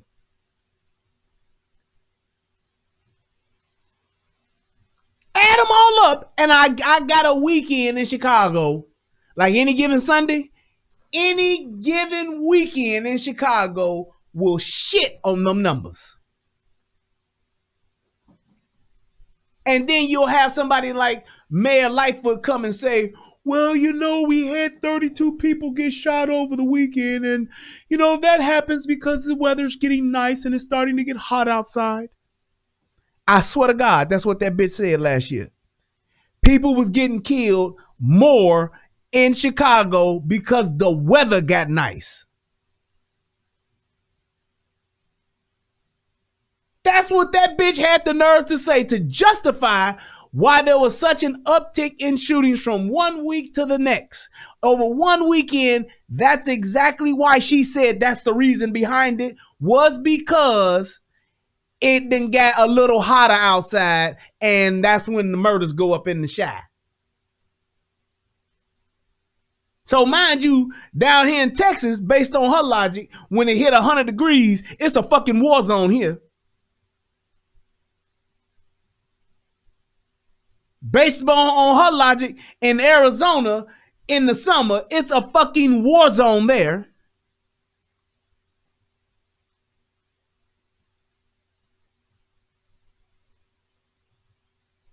I'm just telling you, it's so much bullshit. They don't give a shit. And they're trying to play on your emotions just so that they can get their agenda met. That's it. They have an agenda that they are trying to meet. And the fact that they can drop some names, they died. This person died too. You know, them other people died. We just trying to stop the killing, y'all. This the only way. And we buying it. Yeah, you right. Maybe we should give up all guns. Boy, please. Like Joe Biden gonna be there to rack his shotgun when some niggas come kick in your door. And that's the question you need to ask yourself. Well, if we didn't have any guns, what about the criminals who still do? Who's gonna be here to save me when they come and put that iron up against my head? When they come and they kick in my door, waving the 4-4. When they come and run up to my car, and because I gave up my gun being a law-abiding citizen, and they shoot me, or they shoot my kid. Because they are now more emboldened. What you gonna do? Have the mayor come on TV and say, hey, y'all chill out. Y'all know we ain't got no guns no more. Take a chill. Like that stupid motherfucker down in Houston. Went on national fucking TV to tell all of the goddamn criminals to chill for 2 weeks. Don't commit no crimes, y'all. Till we get this COVID thing under wraps. Then we can go back to regular crime committing. And you right, Angry Man. Atlanta, same thing. All of these inner cities that got these Democrats running the show, they all got people dying by the dozens. Every weekend, daily, it's a fucking slaughterhouse. And you know what a lot of you, hopefully many of you don't know, is you've gone through a trauma. No matter how much you work to make sure others don't go through it, every time you show up at an event like this, it brings back when you got that phone call. It brings back the immediacy of what happened at that moment. So I genuinely mean it. Thank you. Thank you for having the courage to be here, the courage to continue this fight. Senator Blumenthal understands it. A lot of the folks out here understand it. But it takes real courage, so thank you.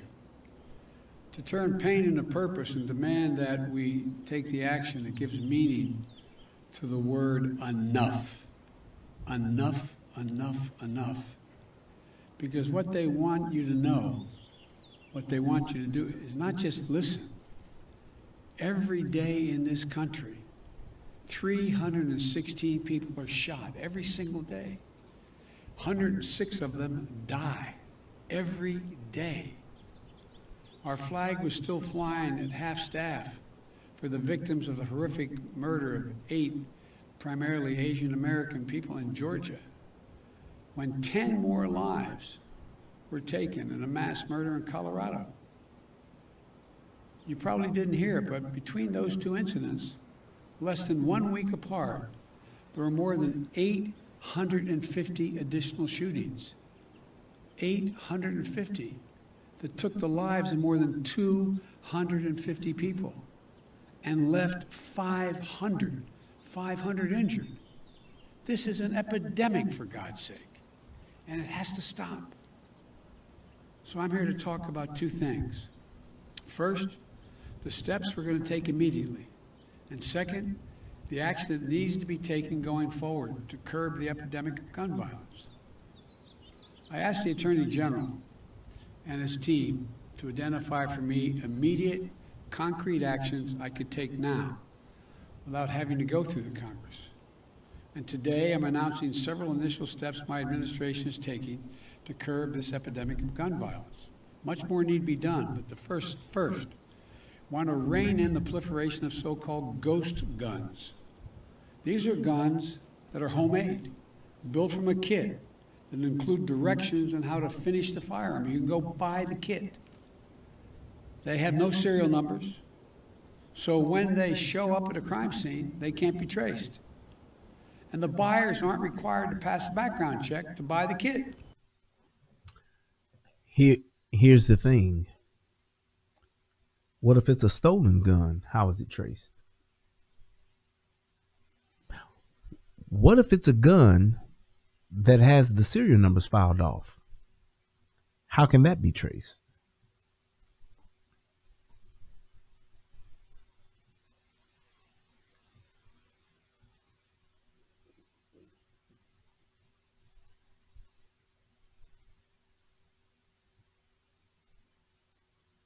How many guns are left at the scene of a crime? You see what I mean? This is all I'm saying, man. How many crimes, how many shootings have occurred in all of these inner cities where he's talking about, where this gun violence is running rampant, where it's an epidemic? How many of these guns are left at the scene to where people have shot and killed someone and then the gun was left there? We got the gun, but we don't know who it belongs to.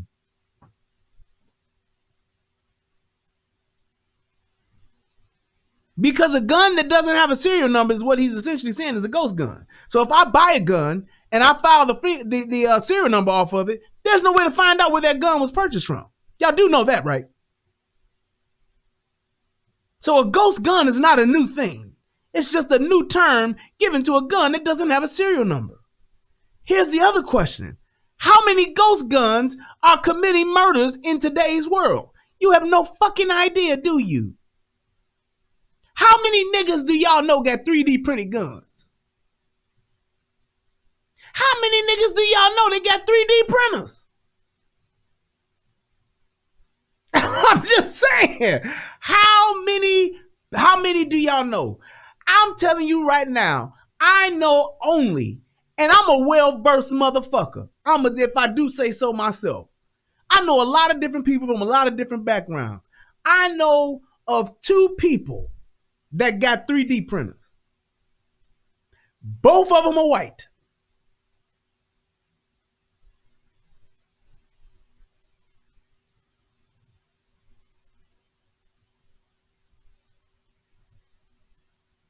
What is the difference? It's not like it's not like the GDs and the Vice Lords and the foes is at home making guns. He's fucking lying. He's trying to make you think something that if you didn't know shit about it, you'd think this was a problem. It's not. The GDs and the BDs are not at home with fucking, or in the trap with fucking 3D printers printing out fucking lowers for fucking AR-15s and shit. They're not doing that. And here's the other part to that. If I do print a lower, I still have to obtain and buy an upper. How many niggas do you know? How many gangbangers do you know that's going around asking for uppers? Hey, dog, you know anybody who got some uppers, man? Yeah, I need this upper for this AR-15 I got, bro. I mean, I just 3D printed this AR-10, bro, and I need the upper for it. You know somebody who got one? Hey, yo, man, I just printed out this Draco, man. You know somebody who got a barrel for it? It's all bullshit, people. He's making up something to make it seem like it's a problem when it's not.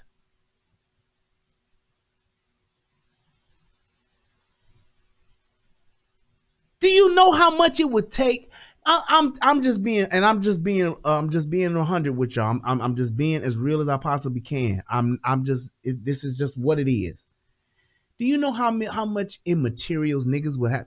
Can you just imagine the amount of raw materials that niggas would have to acquire to print these ghost guns? Imagine how much material, how many 3D printers that these niggas would have to get. Then imagine the knowledge and know how many niggas do you know that got fucking 3D printers, that got the technology and the schematics for those 3D printers, and then got the computers to actually run those 3D printers to print that shit out. Do you know that you have to like scale that shit properly and all that shit? How many niggas you know that can figure that out? How many gang banging, dope slanging ass niggas that's gonna figure out how to 3D print some aluminum some aluminum lowers, or some of that composite, that plastic composite lowers? How many do you know? When a nigga can just take $500 and go buy one. Well, a nigga can go hop in a fucking car, do a smash and grab, and just grab some guns out of a gun store.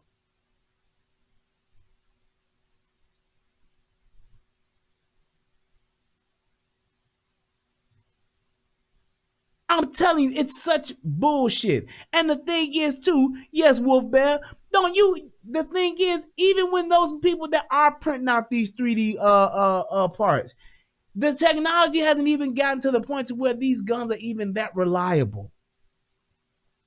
They're not that reliable. Matter of fact, hold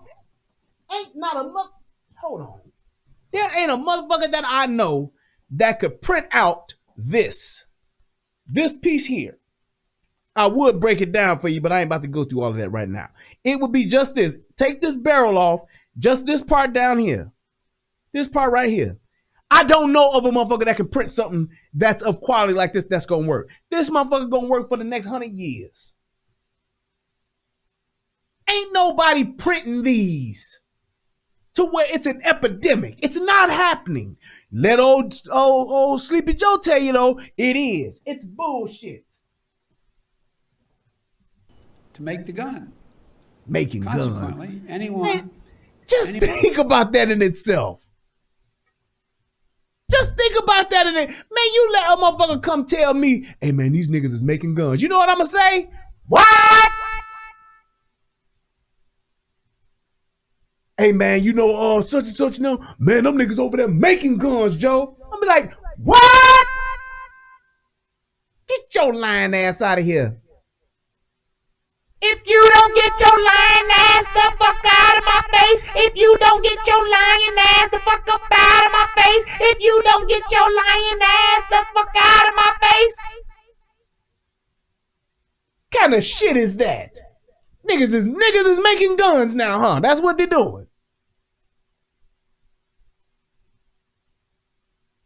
Fuck all this bullshit. Fuck all these motherfuckers is down. These kids is down because these niggas is making guns. That's what he's saying. He's trying to tell people that. It's such bullshit. You're trying to tell me that niggas are making guns.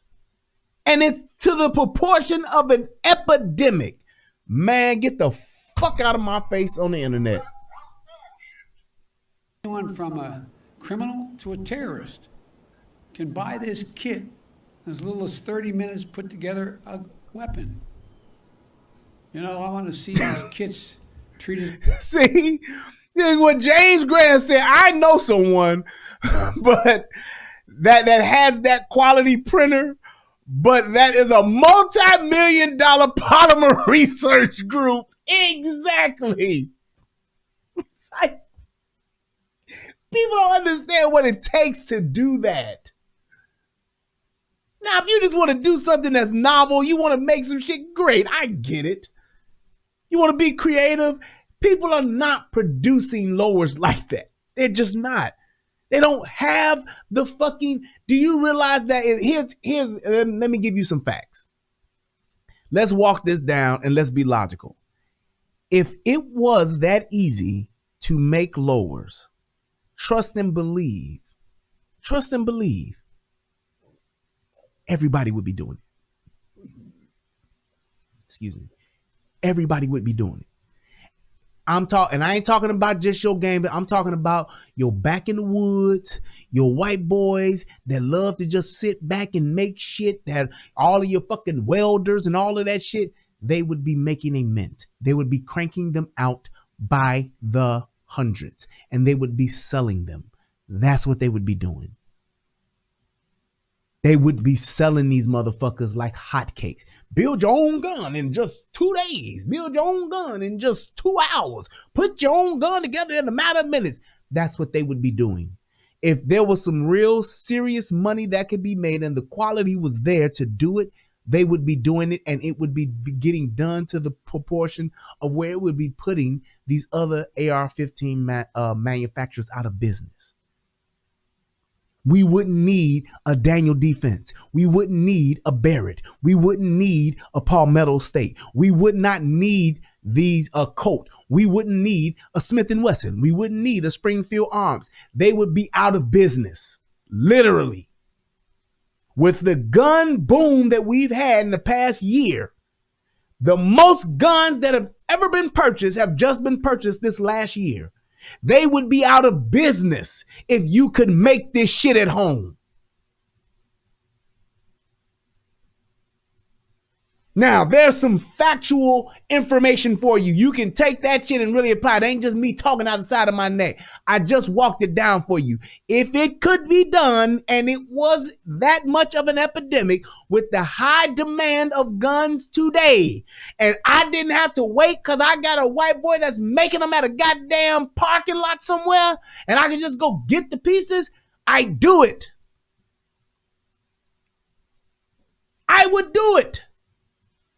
It would be that easy to get done. And these people would be out of business. Daniel Defense and all them motherfuckers would be banding together like, we got to stop these motherfuckers from making these parts. They putting us out of business.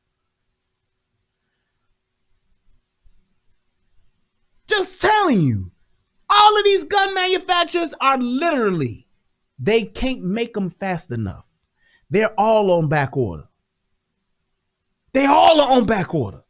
I went, look, let me show y'all this. I told y'all I got a new gun video I got to do. I just bought this gun right here. And no, it is not loaded. You can clearly see. Not loaded. This is a Mossberg Shockwave. Beautiful firearm, beautiful shotgun, right? I just bought this. Do you know how long it took me to get this? This is a fucking shotgun. This is a Sleepy Joe Biden special. Do you know how long it took me to get this? It took me 6 weeks. And I was literally hunting on the fucking internet to get it. I could not get it in a store. I could not get it from a whore. I could not get it from a parking lot. I could not get it from a gun shop.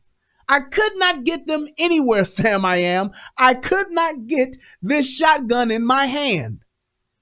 This shit was so hard to find. The price of it was initially $299. This motherfucker here cost me $500. And I had to search for it for 6 weeks. Then I had to have it shipped here to an FFL to get it. And the only reason why I found it was a friend of mine said, hey man, I just saw on this website, they got them. Here you go. Here go the link. You better get it now. And I did just that. This is a shotgun. Imagine what the weight is for these fucking AR-15s. Imagine what the weight is for these Glocks. I'm telling you, man, it's not a thing to where if they could make these shits, they would be doing it. Trust me, because the market is screaming for it.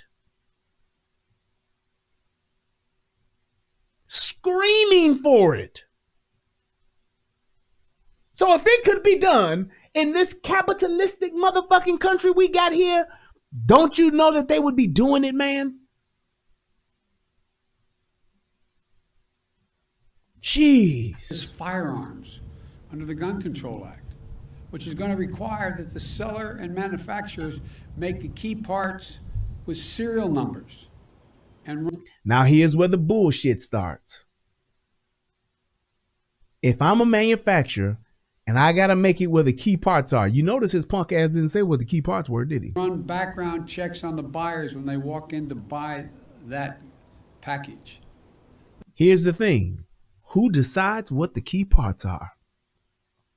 The ATF? These motherfuckers are fucking around with these. They can't even come to a consensus on a goddamn pistol brace. What's a SBR and what's not? Y'all do know that this is considered a pistol. This is not a shotgun. Based on the ATF, this is a pistol. That's what they're saying this is.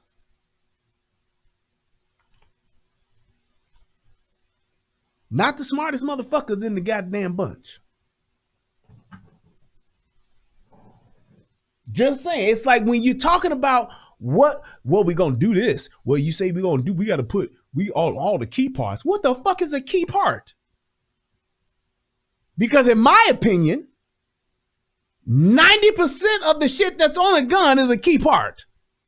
Do I gotta put a fucking serial number on the bolt carrier? That's a fucking key part in my opinion, isn't it? Do I gotta put a serial number on the firing pin? Right. You gotta put serial numbers on all the key parts. What?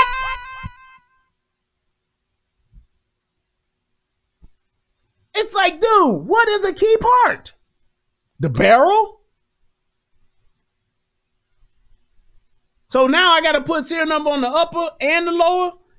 Is the stock a key part? Who decides this? What about the trigger group? Is that not a key part?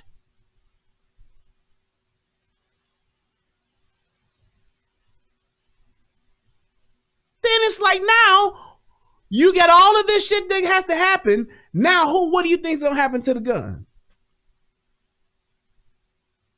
Add another 90% to cost, right, James? It's gonna shoot the fucking price up. Why? Because every part that I'm usually stamping and making, now I gotta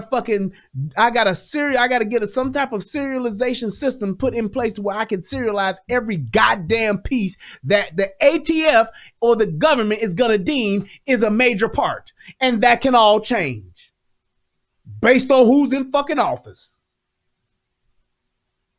So now I got to pay for this system. I got to track these fucking serial numbers. Then I got to have somebody put on these serial numbers. Where do you think all that cost is going to come from? And who's going to absorb it? Us. So now that $1,500 rifle is probably going to now cost you probably about $2,500, $2,600. That's going to be at least a few $100s added on to every fucking pistol, every fucking gun, every fucking rifle, every fucking shotgun. Why? Because some dumbass who don't know shit about guns will say, yeah, everything should be serialized. Right. So when the criminal gets the gun, they file the serial numbers off of it, kill a motherfucker, leave it at the scene, I guess. And then when you find it, they say, hey, we got the gun. Great. Let's get the serial numbers off of it, and then we'll find out who had it. Ain't no serial numbers on here. What? You heard me, boss. Ain't no serial numbers on this gun.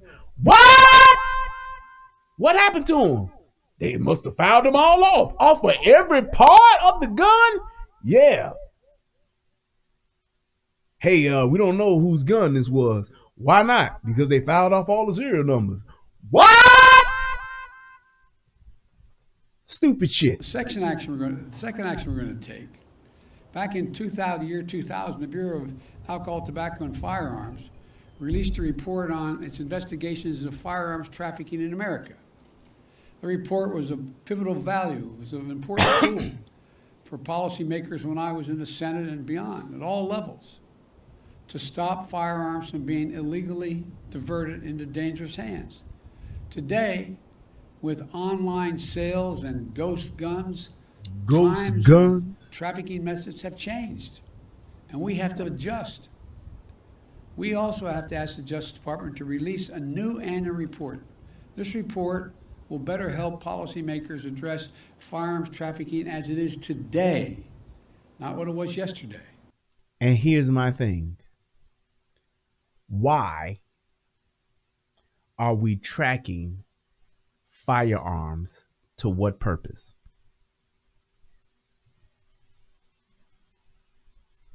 Because when I buy a firearm, serial numbers put down in the wholesale and transaction, so there it is.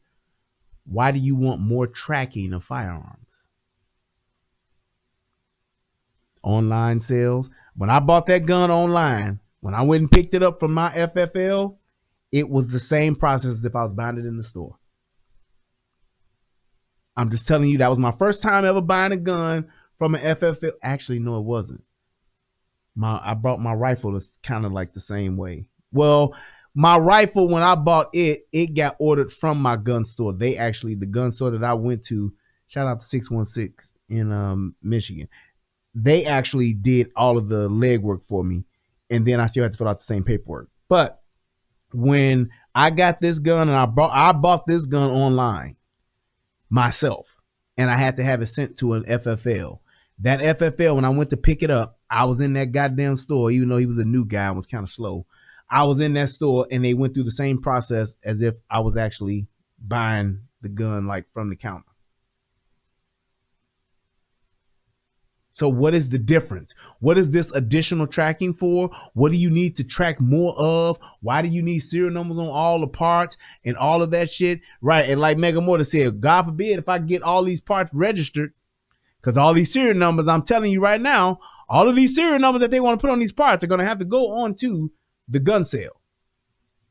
But what if I do all of that and then I got to replace a part?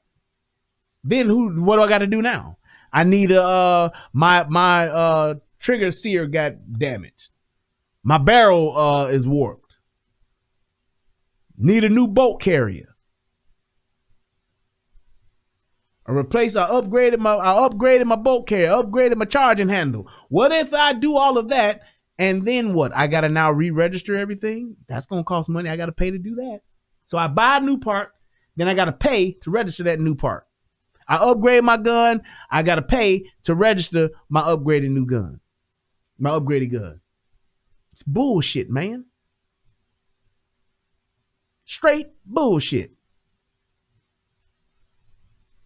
And I'm telling you, the reason why they wanted more, the reason why you want to track something more and more and more is so that you can have as much information as you possibly can so that you can control what happens to it after it's sold. Just like a service plan, when you buy a television, you buy a computer, you buy a phone, all of that information is collected. Why? Because there are warranties on it. You get a refrigerator, you get a stove, you get a washer and dryer. All of that stuff, you have serial numbers with those service plans. Why? Because if they ever need to swap it out, they know what they sold you and when you bought it. So when they come get it, they know exactly what they're coming to get. You can't just get another TV. Like I got my TV in the front room right now. The panel went bad in it, and the color, it's all discolored and shit. So I got to get another TV. But I had a service plan. They wasn't going to do shit for that TV until I gave them the serial number. So they can know, they knew when I bought it. They know where I had it delivered. They know all of that shit. How much I paid for it. They knew how much it would cost to get fixed. And they weighed that cost based on the repair. And they said, nah, man, fuck it, we'll just give you another one. They want to do all of this shit so that they can find out who got what and where they at. So just like they did over in Germany, when they want to come get it, all they got to do is pull it up on the computer. Go online, and there it all will be. So now I'll know exactly how many guns Mega Mortis got. I know exactly where Mega Mortis live. I got all the serial numbers that Mega Mortis got because he registered all of his guns, all of his gun parts, everything that Mega Mortis upgraded his guns over the past 15, 20 years. I got all the serial numbers for it. So when I come get it, I'm coming to get it all. And yes, big time of gaming. Not only are they going to have that registration, but now they're going to have you pay for for that government insurance to own a gun, and then you'll have to pay the taxes on that. You'll have to pay registration fees because every gun will have to register in order for us to maintain this registry, so we'll have health stuff, keep us all safe. Everybody got to pay a registration fee every year, just like you pay when you buy a fucking car. Just like how you pay when you get your fucking driver's license. Just like you pay when you get fucking insurance on your car. It's all mandatory, isn't it? Yep. And so there's now some dumbass who's trying to take what I'm saying. Well, see, if you got a car, why can't you do the same thing for a gun? Because driving a car is a fucking privilege, you dumbass. Owning a gun is a right. There's a difference. Privileges get taken away and get regulated by state. Rights, that's for everybody when you're born on this fucking soil and when you become a citizen. The third change, we want to treat pistols modified with stabilizing braces with the seriousness they deserve. A stabilizing brace shook in a pencil essentially makes that pistol a hell of a lot more accurate than a mini rifle. As a result, it's more lethal. That is not true. A stabilizing brace on a SBR does not make that pistol more accurate. It does not. The only reason why they had to do that is because of all of the fucking SBR rules, because you motherfuckers wanted to tax us and we had to get fucking stamps for all of the fucking SBRs. So changing that fucking pistol brace changing that pistol thing to a fucking brace does not make the gun more accurate. He's a dumbass.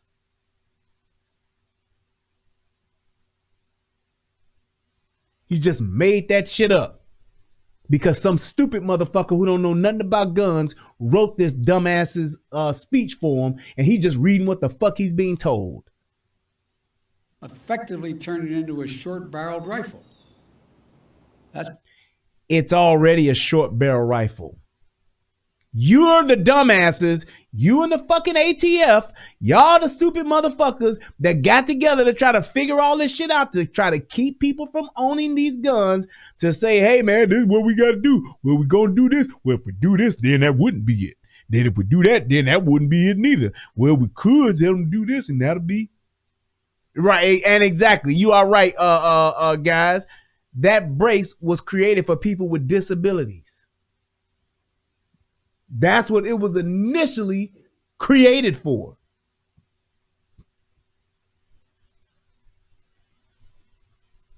It was initially created for disabled people. But because these motherfuckers were such assholes, everybody else had to use it in order to be able to fucking own the gun.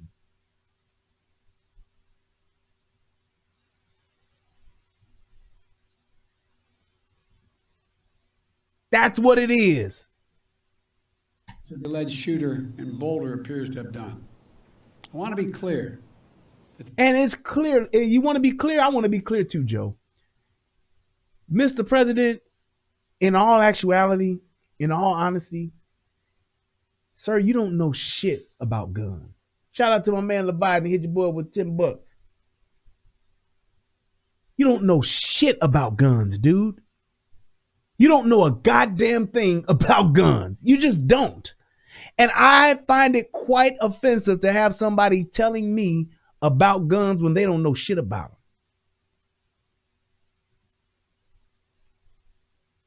These modifications to firearms that make them more lethal should be subject to the national... A brace does not make the gun more lethal.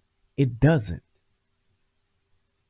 It's literally, it's just a support apparatus. That's all it is. It doesn't make the gun more lethal. It's a support apparatus. That's it. That was invented for disabled people. That's it. Veterans and civilians. That's all it's for. Firearms Act. The National Firearms Act requires that a potential owner pay $200 fee and submit their name and other identifying information to the Justice Department. What? $200? And I gotta submit this shit? Are you fucking kidding me?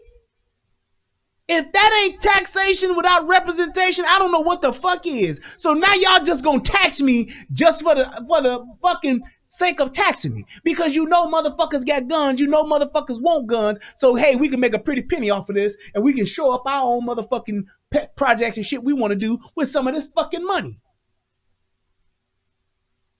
$200 for me to fucking own a gun. So I go buy a High Point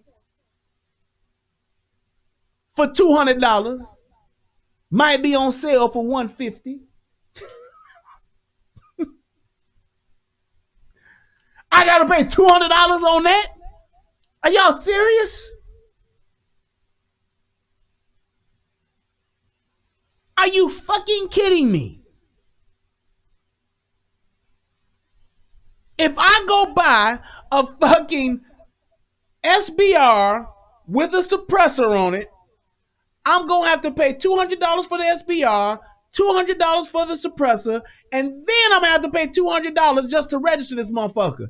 That would literally add $600 onto an SBR that's purchased with a suppressor.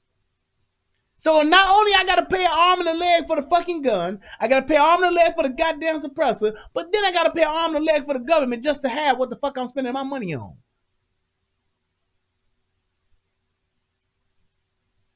Y'all know these niggas love to buy these High Points.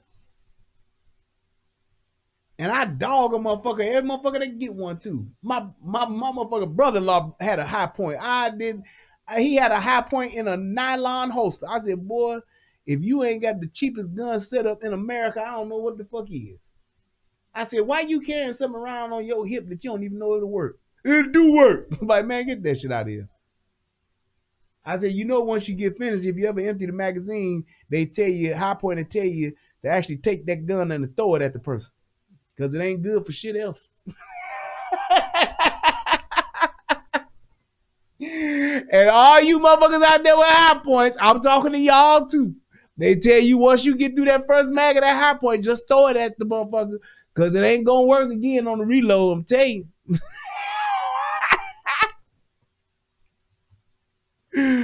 Motherfucking High Point with the $100 bill wrap on it.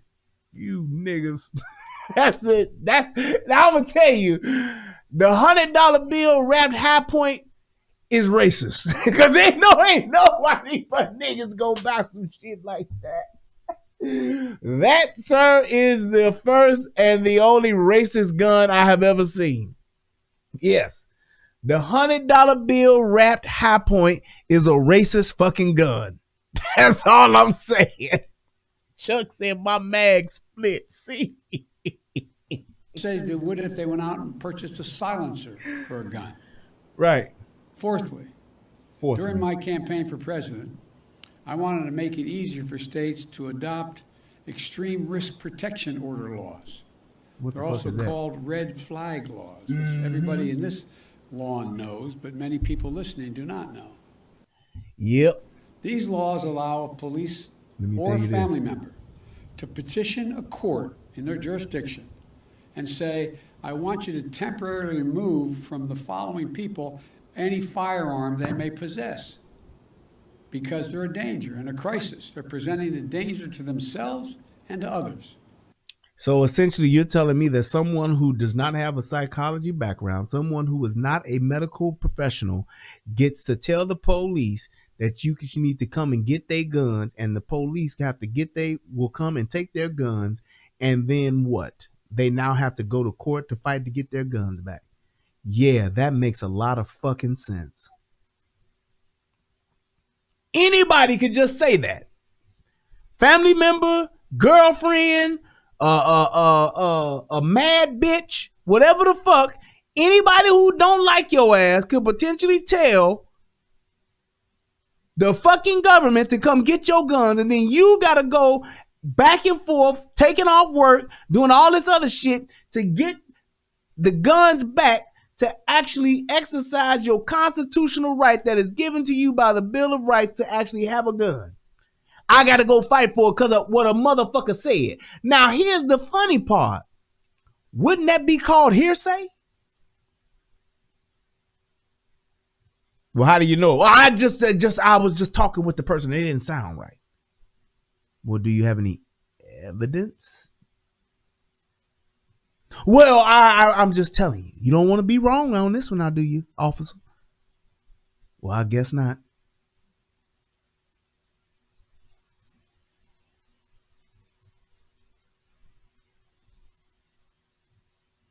That's what it is.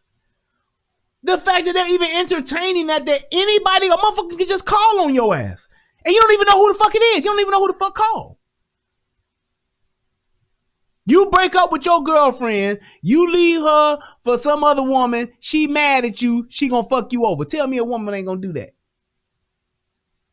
You don't loan your motherfucking auntie no money. You don't loan your family member no money. You don't let your uncle use your high point to go to the gun range. He called the motherfucking law and they come take it.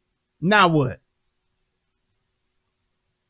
Now you got to go get gas and you sitting out there with a finger gun while you pumping gas. I hope don't nobody come fuck with me tonight, man. I need 10 on 6.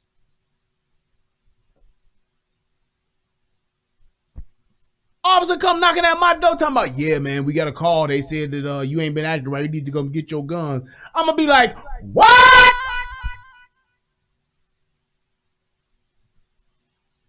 If you don't get the fuck up off my door with that bullshit, if you don't get the fuck up out my door with that bullshit, if you don't get the fuck up out my door with that bullshit.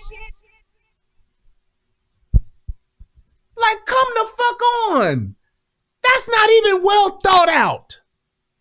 That's just some old, we could do this red flag law. We could flag these people and the government come get them and then that's a good idea. Motherfucker, please. Makes no sense. But a lot of shit that these motherfuckers do and talk about when it comes to guns make no sense. And the court makes a ruling. Makes a Put this ruling. in perspective, more than half of all suicides, for example, involve the use of a firearm. But when a gun's not available, an attempt at suicide, the death rate drops precipitously. Precipitously. Wow.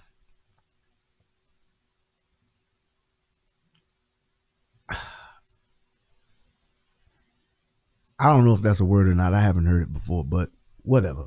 Let's say that it is. Here's my thing. If people didn't have guns, the suicide rate wouldn't drop precipitously because those people would use drugs. Those people would use razors. Those people would still kill themselves. It's not the fact that they're saying, I almost killed myself last night, man. For real? Yeah, what happened? Man, I was just tired, man. I was just done. I was just over with, but I didn't do it. Why not? Because I didn't have my gun. What?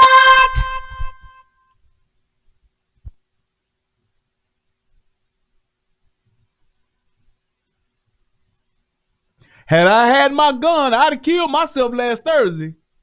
Mm-hmm. I was going to kill myself Tuesday. Why? How come you didn't? I was still printing my gun in my basement. Boy, the fuck out of here. States that have red flag laws have seen the reduction in the number of suicides in their states. Every single month, by the way, an average of 53 women are shot and killed by an intimate partner. I wrote the Violence Against Women Act. It's been a constant struggle to keep it moving. We know red flag laws can have significant effect in protecting women from domestic violence. And we know red flag laws can stop mass shooters before they can act out their violent plans. I'm proud, excuse the point of personal privilege we used to say in the Senate, I'm proud that the red flag law in my home state of Delaware was named after my son, Attorney General Beau Biden, our son, excuse me, Joe, who proposed that legislation back in 2013. I want to see a national red flag law and legislation to incentivize states to enact their own red flag laws.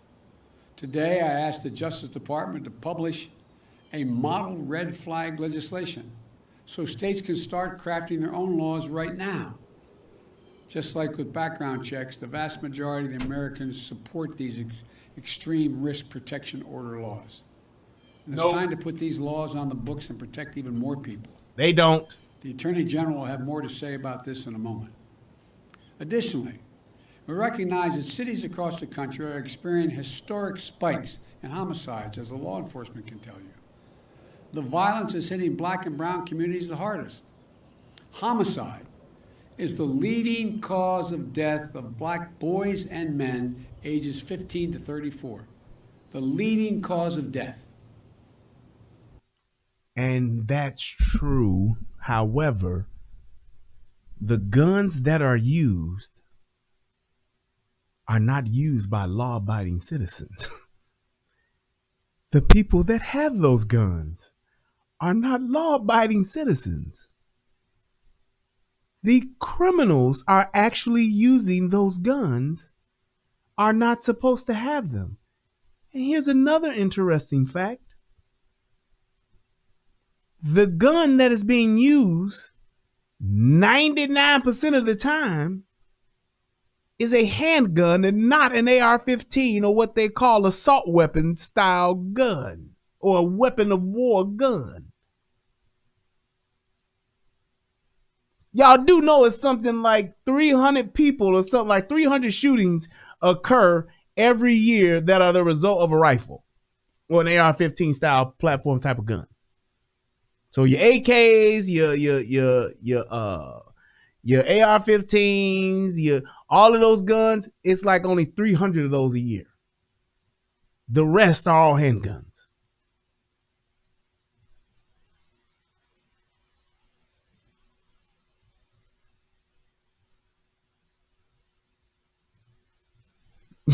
So you decided to live, huh, Sko? Insane. But there are proven strategies that reduce gun violence in urban communities. Where are these proven strategies, and how come they have not been implemented in any of these urban cities to show that? Nothing but another lie.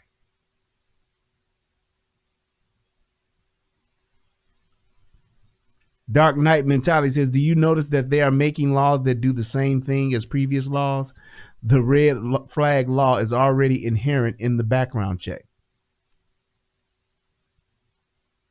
Dude, let me tell you something. Here's the thing. They're just making more laws for law-abiding citizens. There is no other crime, no other criminal epidemic or anything. Hillary said, stop clowning my high point. Nigga, you got a high point? Shame on you. There is no crime or no epidemic. There's nothing in this world that is happening and is being fixed by creating more and more gun laws around it.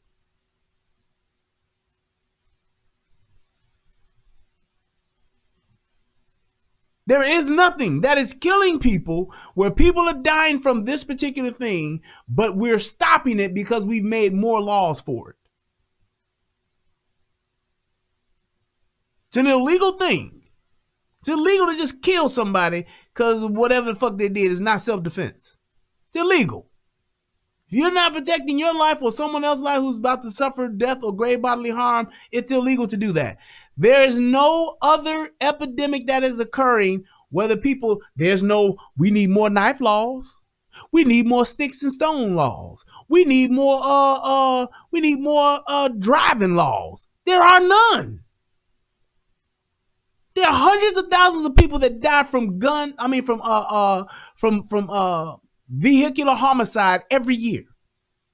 Intentionally, accidentally, and those are accidents. They're not on purpose. How many new driving laws have y'all seen brought to the forefront? Where is the red flag driving law? I can't report you to the police and they come take your car, then you got to go to court to get it back, do you? Where is there a law that shows that? No. Where are the knife laws at? I can't tell you that you need to go get all the knives out of this person's house because I believe that they did something, might do something to somebody, and they come and take all your kitchen knives and all that shit, then you got to go back to court and get it? No. Because it can't be done. You ain't got to have no serial number on every knife you have in your house. Your kitchen knife, your chef knife, your Santoku knife. You don't have to have a serial number on that fucking knife, do you? You don't have to pay to get it registered, do you? No, you don't. It's bullshit. And there are programs that have demonstrated they can reduce homicides by up to 60%. And there aren't any programs, and there is no statistical data that shows this. They literally just made that shit up. There is no statistical data, and there is no program that proves this.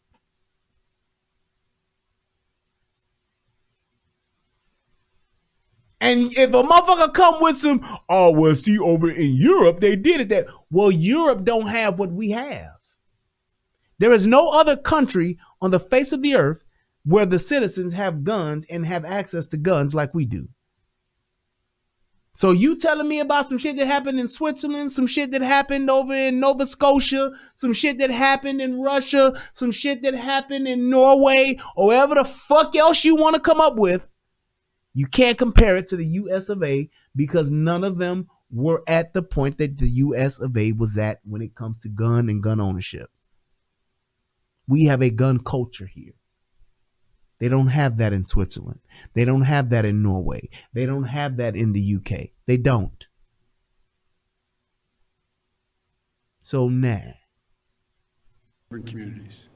But many of these have been badly underfunded or not funded at all of them. And here's my thing too, to that point. They've never had any of this happen in his. And you know what? Let me keep it 100 and let me tell you the real truth behind this. The reason why he said it's happened in other cities and not telling you the city is because it's never happened. And that's why I said he's a fucking lie and the truth ain't in him. You know why? Because if they could tell you that city, they would be using it as the standard. They would use it as the model. They would tell you, we did this in South Carolina, or we did this in Detroit back in 1998. And for 8 years, because we had this ban and because we had these rules and these laws in place, and it was all good, it lowered the gun violence by 60%. Here is the statistical data that proves it, and here it goes. They would have that city that did it on a pedestal. It would be the standard. It would be the flagship of gun control if it ever existed, but it hasn't. Just like when he was lying, talking about, yeah, there are so many people who are gun owners who say they want additional background checks. It's not true. You made it up. Where are these people? They're nowhere to be found. You found one or two people that agree with you. Oh, I agree we should have more background checks. That's not the majority of gun owners. You didn't poll the majority of gun owners. You found a motherfucker that owned a gun and said, hey, can I ask you a question? Or you found a motherfucker and said, hey, I need you to say this. Say you got guns and say this.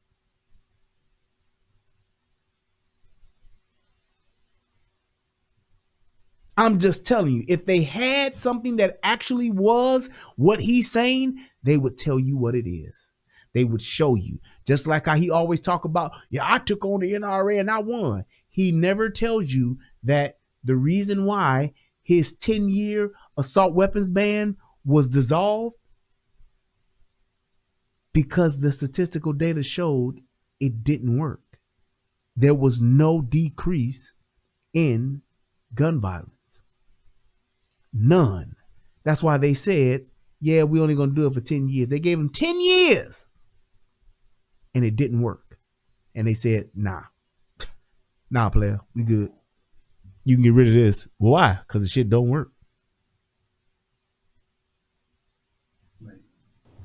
Gun violence in America, for those of you who think of this from an economic standpoint listening to me, estimated to cost the nation $280 billion, let me say it again, $280 billion a year.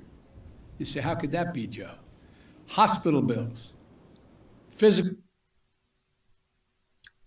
therapy, the leading cause of death. There are proven strategies that reduce gun violence in urban communities. And there are programs that have demonstrated they can reduce homicides by up to 60% in urban communities. But many of these have been badly underfunded or not funded at all of late. And if that was the truth, then how could they get to that 60%? Or why wouldn't you have the statistical data to prove that? Or even the location. Where the fuck in the USA is this occurring? But whatever. Gun violence in America, Let's for hear those this. of you who think of this from an economic standpoint listening to me, estimated to cost the nation $280 billion, let me say it again, $280 billion a year. Okay. You say, how could that be, Joe? Hospital bills. Y'all tell me when the last time the government picked up a hospital bill for some niggas that got shot.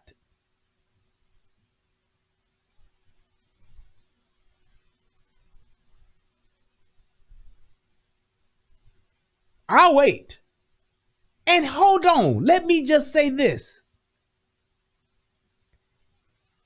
If that was the case, wouldn't that just be a drop in the bucket to the $6 trillion this dude has already spent in the first 100 days?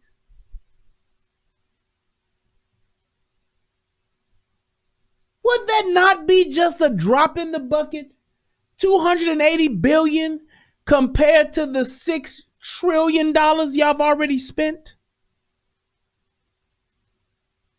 Y'all do know that, right? In 100 days, this motherfucker has spent $6 trillion. And he's talking about 280 billion? Come on, man.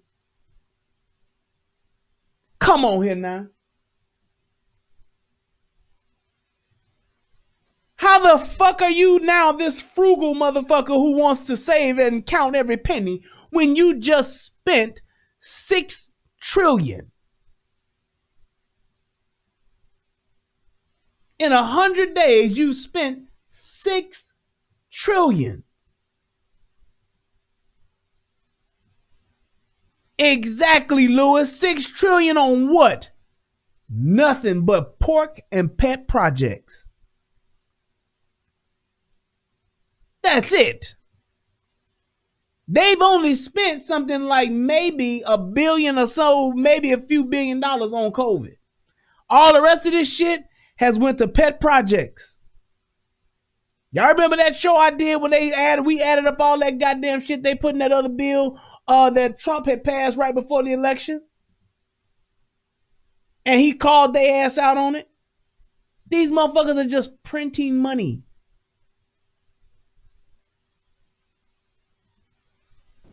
Physical therapy, trauma counseling, legal fees. How many niggas you know that's getting shot in these streets that's not going to physical therapy, but going to trauma counseling? Y'all tell me, please. Just tell me. Right. If we can send $200 billion over to Colombia, then goddamn it, we can spend $280 billion on motherfuckers getting shot here in the country. Fuck that. It's really something how we get to send, and we just so good at sending all this money to all this foreign aid to all these other fucking countries in the fucking world. But the minute it comes time to spend some money on the citizens here, on both sides, Republicans and Democrats, they the most frugal motherfuckers in the world. Then they want to count every fucking dime. Then you know why? You know why they get that way? Because when they spending that money that's going overseas, them motherfuckers are all getting kickbacks and not consultation, but they're getting consultant fees and all that shit. They're lining their pockets, doing the overlay for the underlay with all that money they sending out on foreign aid. And it's a bunch of bullshit. Prison costs and the loss of productivity. not to mention the psychological damage done to the children. The loss of productivity. How loss of productivity? So I guess the people who are doing the shooting are affecting the workforce to the tune where companies and shit can't function because niggas is getting shot. How many niggas you know that's getting shot that got these real important jobs that, you know, it fucks up the productivity of the company because they ain't there because they got shot over the weekend? How many thugs you know that got these real important high paying jobs to where they get shot and they off work? It's hurting the company's productivity. Man, whatever. In these cities, watching this happen, knowing someone it happened to. This gun violence in our neighborhood is having profound impact on our children, even if they're never involved in pulling the trigger or being the victim of on the other side of a trigger. For a fraction of the cost of gun violence, we can save lives, create safe and healthy communities, and build economies that work for all of us. How do you do that? By making more gun laws? I'd love to know it. Because essentially what you're saying is that once you make these laws, the violence is going to go down upwards of 60%. How do you do that with laws when the criminals are the ones that don't follow laws and they're the ones that's committing the crimes? I'd love to know that. I'd love to know that. And save billions of American dollars. In the meantime, much of it, as Senator Cicilline knows, is taxpayer money. Fine. And if you care about taxpayer money so much, why are you sending so much of it overseas to other countries? If that's really the concern, why do we have so much foreign spending? Why do we have so many tens of millions of dollars going to shit like museums that are closed? You see how that's just bullshit? The Bureau of Alcohol, Tobacco, and Firearms, the key agency enforcing gun laws, hasn't had a permanent director since 2015. Today, I'm proud to nominate David Chipman to serve as the director of the AFT. David knows the AFT well. He served there for 25 years. And Vice President Harris and I believe he's the right person at this moment for this important agency. And I've said before, my job, the job of any president, is to protect the American people. Whether Congress acts or not, I'm going to use all the resources at my disposal as president to keep the American people safe from gun violence. But there's much more that Congress can do to help that effort. And they can do it right now.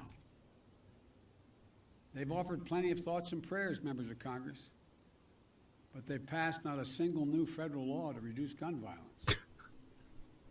Enough prayers. And the reason why and why they shouldn't is because the shit doesn't work. It's just that simple. Time for some action. I believe the Senate should immediately pass 3 House-passed bills to close loopholes that allow gun purchases. Yes, his dumb ass said the AFT. Yes, he said the AFT. Right. Anti-Freedom Task Force. Yes. The AFT. Purchasers to bypass the background checks. The vast majority of the American people, including gun owners, believe there should be background checks. There's a lie he keeps telling. Here's the thing, people. I don't know why they keep telling this lie. Background checks are already done. I don't, and they keep saying it, and that just goes to show that these people must not be buying guns. Or they just like fucking lying because they want to get a gun registry. That's what that's the end game. That's the foresight to this. They can't take guns until they get a gun registry. The reason why they say they want to get a gun registry so they can say that they can get this whole little thing together and say, we still got to get a gun registry, guys. That's why we can't really reduce the gun violence. That's what they want to do. That's the long game.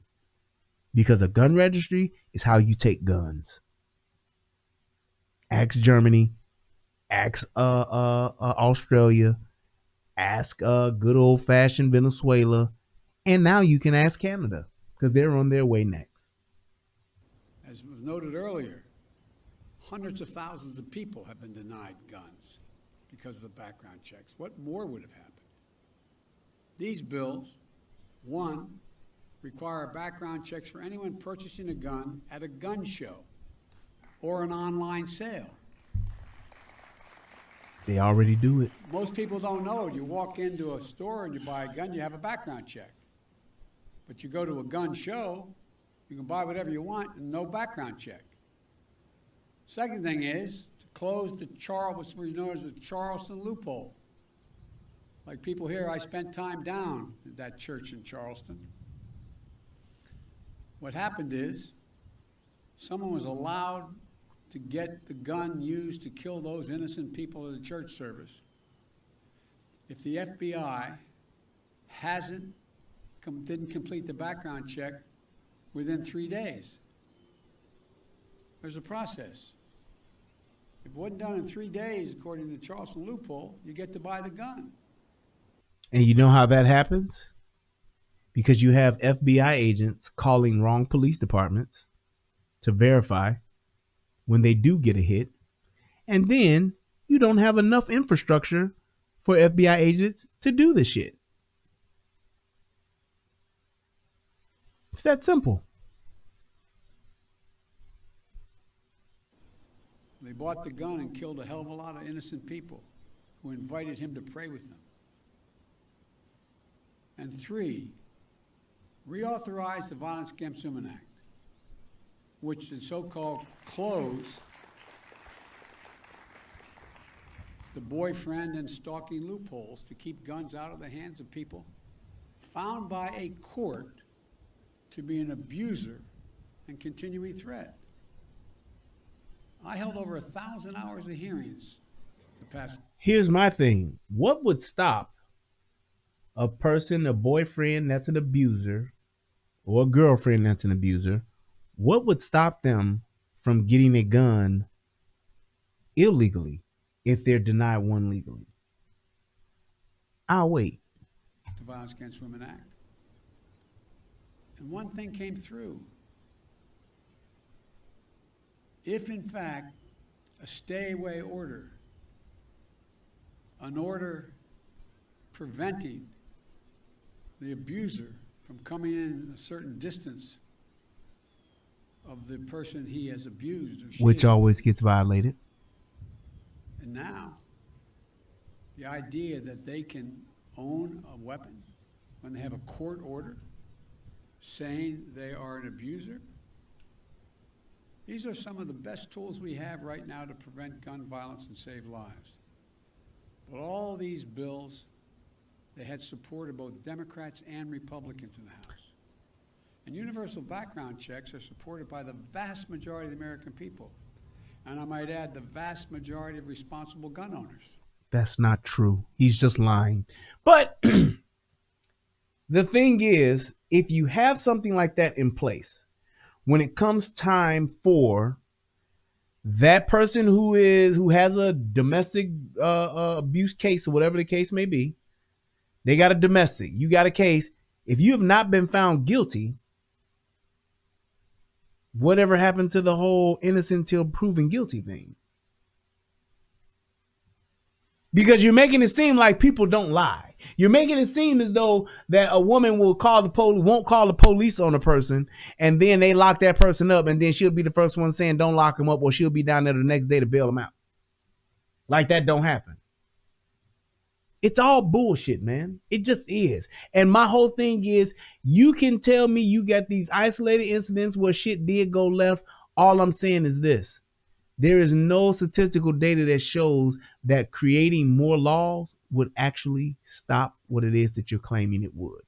And that to me is beyond deceptive. It's just outright fucking unconstitutional. To fuck with my rights because of some shit you can't even prove, and the fact that I have a right to bear arms and you want to take that away or fuck with it because this is what you feel would happen, I find that offensive. So let me be clear. This is not a partisan issue among the American people. This is a view by the American people as an American issue. No, you're lying. This is not what the people are saying. This is just what you and your camp is saying.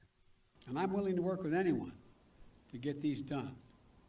How are you willing to work on you're willing to work with anyone and you are barely meeting with motherfuckers? You writing so many goddamn executive orders around immigration, you ain't got time to meet with no goddamn body.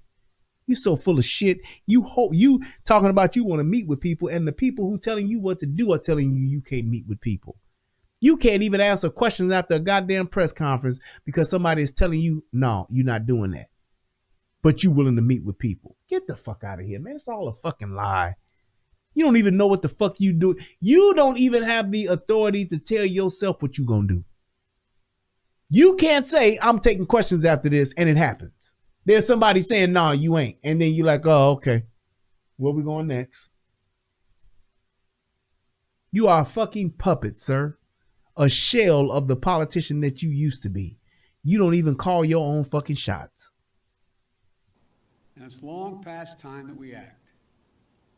Now, I know this has been a hobby horse of mine for a long time. Got it done once. We should also ban assault weapons and high-capacity magazines in this country. Here we go. And then this is it after this. But this is the kicker here. For that 10 years we had it done, the number of mass shootings actually went down. Fucking lie. Statistical data by the Department of Justice said that shit made no difference. But what does he do here? He lies. Statistical data, facts, goddammit, by the Department of Justice. They said, hey, that shit did not happen. And what does he do? I'll just keep telling a lie. Hopefully it'll become the truth one day. That's exactly, Dark Knight. That's exactly why they overturned it. Because they said this shit didn't work. It didn't do anything. Even law enforcement officials have told me and told other champions of this legislation, they sometimes feel outgunned by assault weapons with large capacity magazines. There's no reason. How are you outgunned when you have automatic rifles?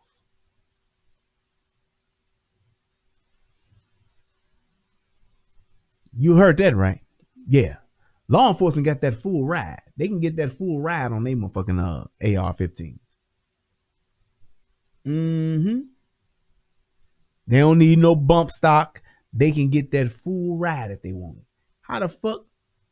Man, if you don't get the fuck out of my face on the internet. Someone needs a weapon of war with 100 rounds, 100 bullets that can be fired from that weapon.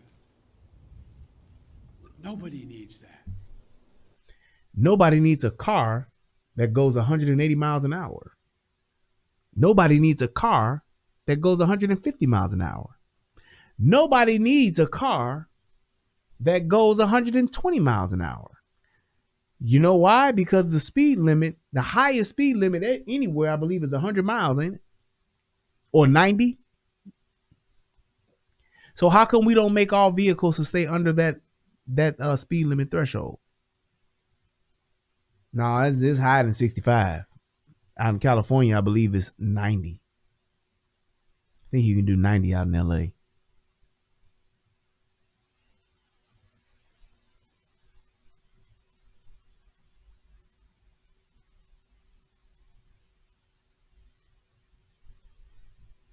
So I'm just saying, you talking about what we need and what we don't need, it doesn't matter. Because here's the thing. If a 100-round magazine is illegal, does that mean that criminals won't use them?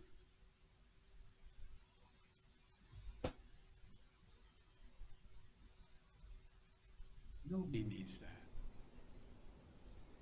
We got that done when I was a United States Senator. It wasn't easy going up against the gun lobby, but it saved lives. And it didn't work. And we should also eliminate gun manufacturers from the immunity they receive from the Congress.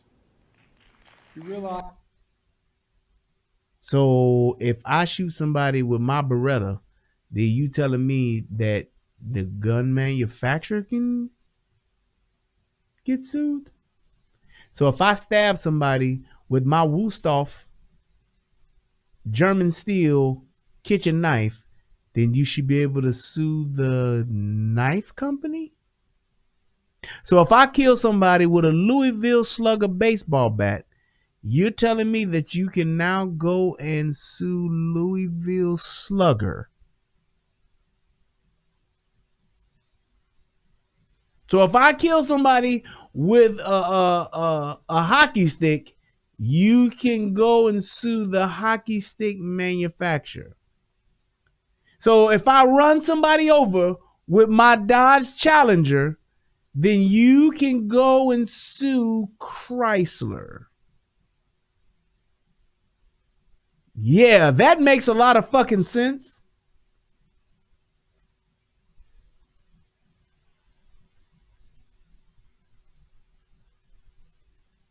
Right. I hit you, Miriam said, or sue Ford. I hit you with my fucking Expedition, you can go sue Ford. Fuck me and my insurance. I'm going to sue Ford. They made the truck.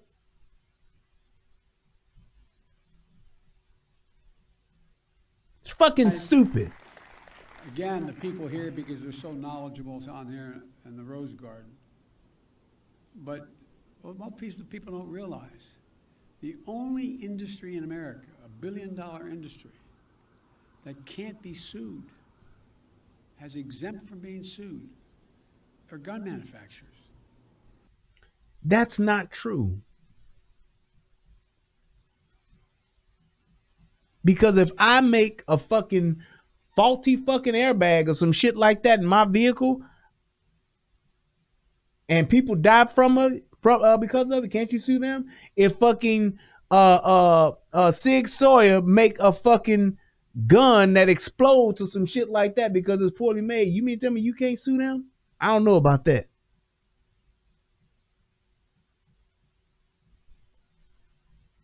Imagine how different it would be had that same exemption been available to tobacco companies who knew and lied about the danger they were causing, the cancer caused and the like. And yet you still have cigarettes. And yet you still have cigarettes. Imagine where we'd be. But this is the only outfit that is exempt from being sued. If I get one thing on my list, the Lord came down and said, Joe, you get one of these, give me that one. Because I tell you what, there would be a come to the Lord moment these folks would have real quickly. But they're not. They're not. They're exempt. I know that the conversation about guns in this country can be a difficult one.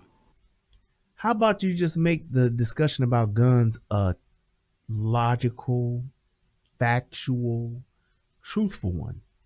Then it won't be as difficult. But even here, there's much more common ground than anyone would believe. There's much more common ground. Everything that's being proposed today is totally consistent with the Second Amendment. And that's a lie. It is not, man. It's not. You're trying to tell me what I can have, when I can have it, and how much of it I can have. And then you're going to tax me for it.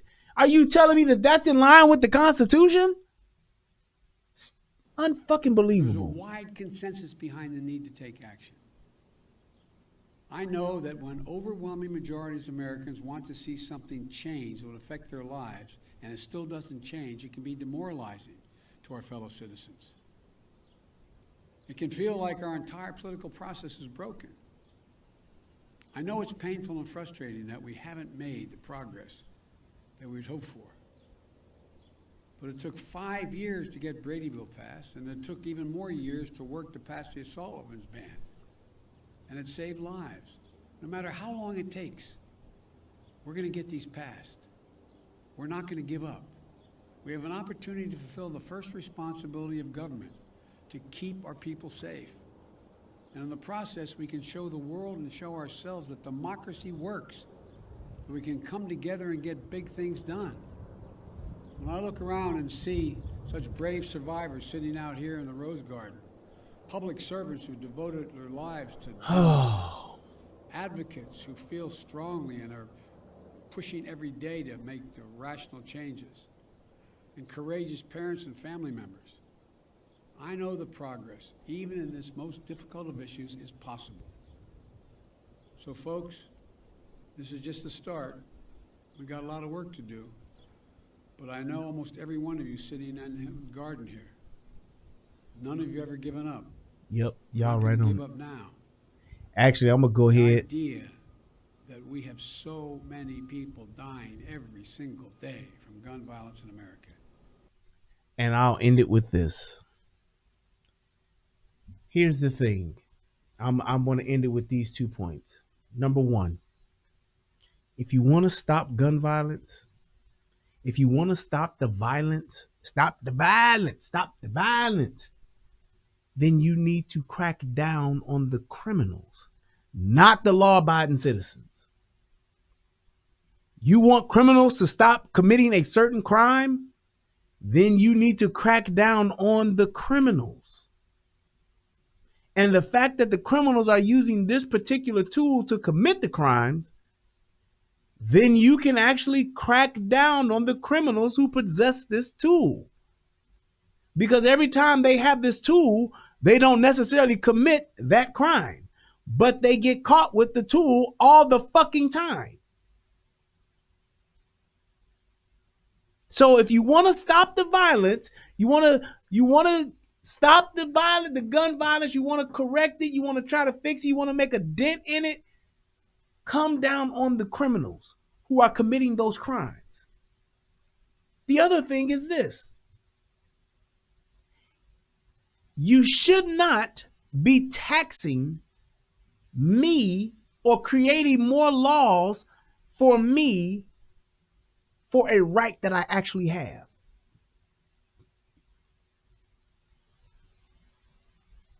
That's just like somebody saying that's just like somebody saying, hey, you want to go ahead and make it difficult for me to buy drugs because drugs are illegal? Okay.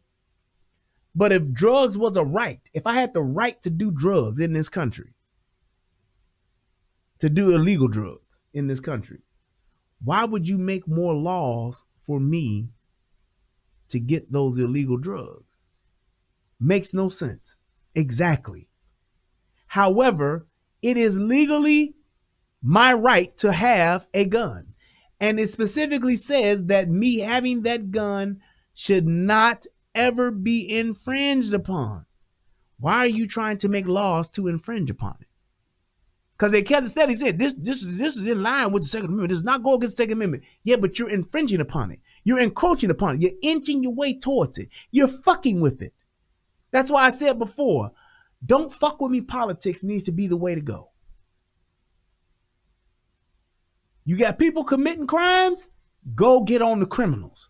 You don't tax the fucking law-abiding citizens for those that are not committing the crimes. You don't. So when you talk about the foresight, like I mentioned earlier, what's the long game? They want to scare you. They want to make you feel that they're doing the right thing and they're doing what's best for everybody. They want to make you feel this way because it's all feelings. Ain't no fucking facts. You saw that. He had no stats. He had no fucking statistical data, nothing to justify what it was he was saying. He's going all on feelings. They're doing it because they want to get a gun registry so that they can actually take our guns. It ain't going to happen in 2 weeks. May not happen in 2 years. They want to start down the path. And starting down that path is going to be magazine restrictions, firearm restrictions, gun registry, gun tax, and then confiscation. They are trying to control the people, and they're calling it gun control.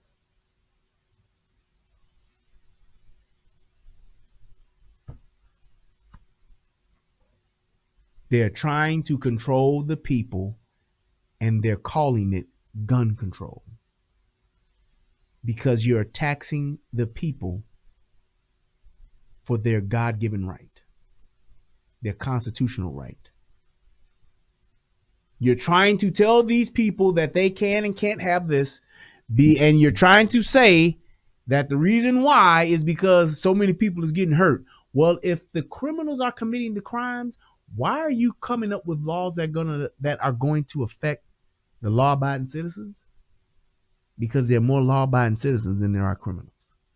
There are more guns in law-abiding citizens' hands than there are criminals, which further proves my point.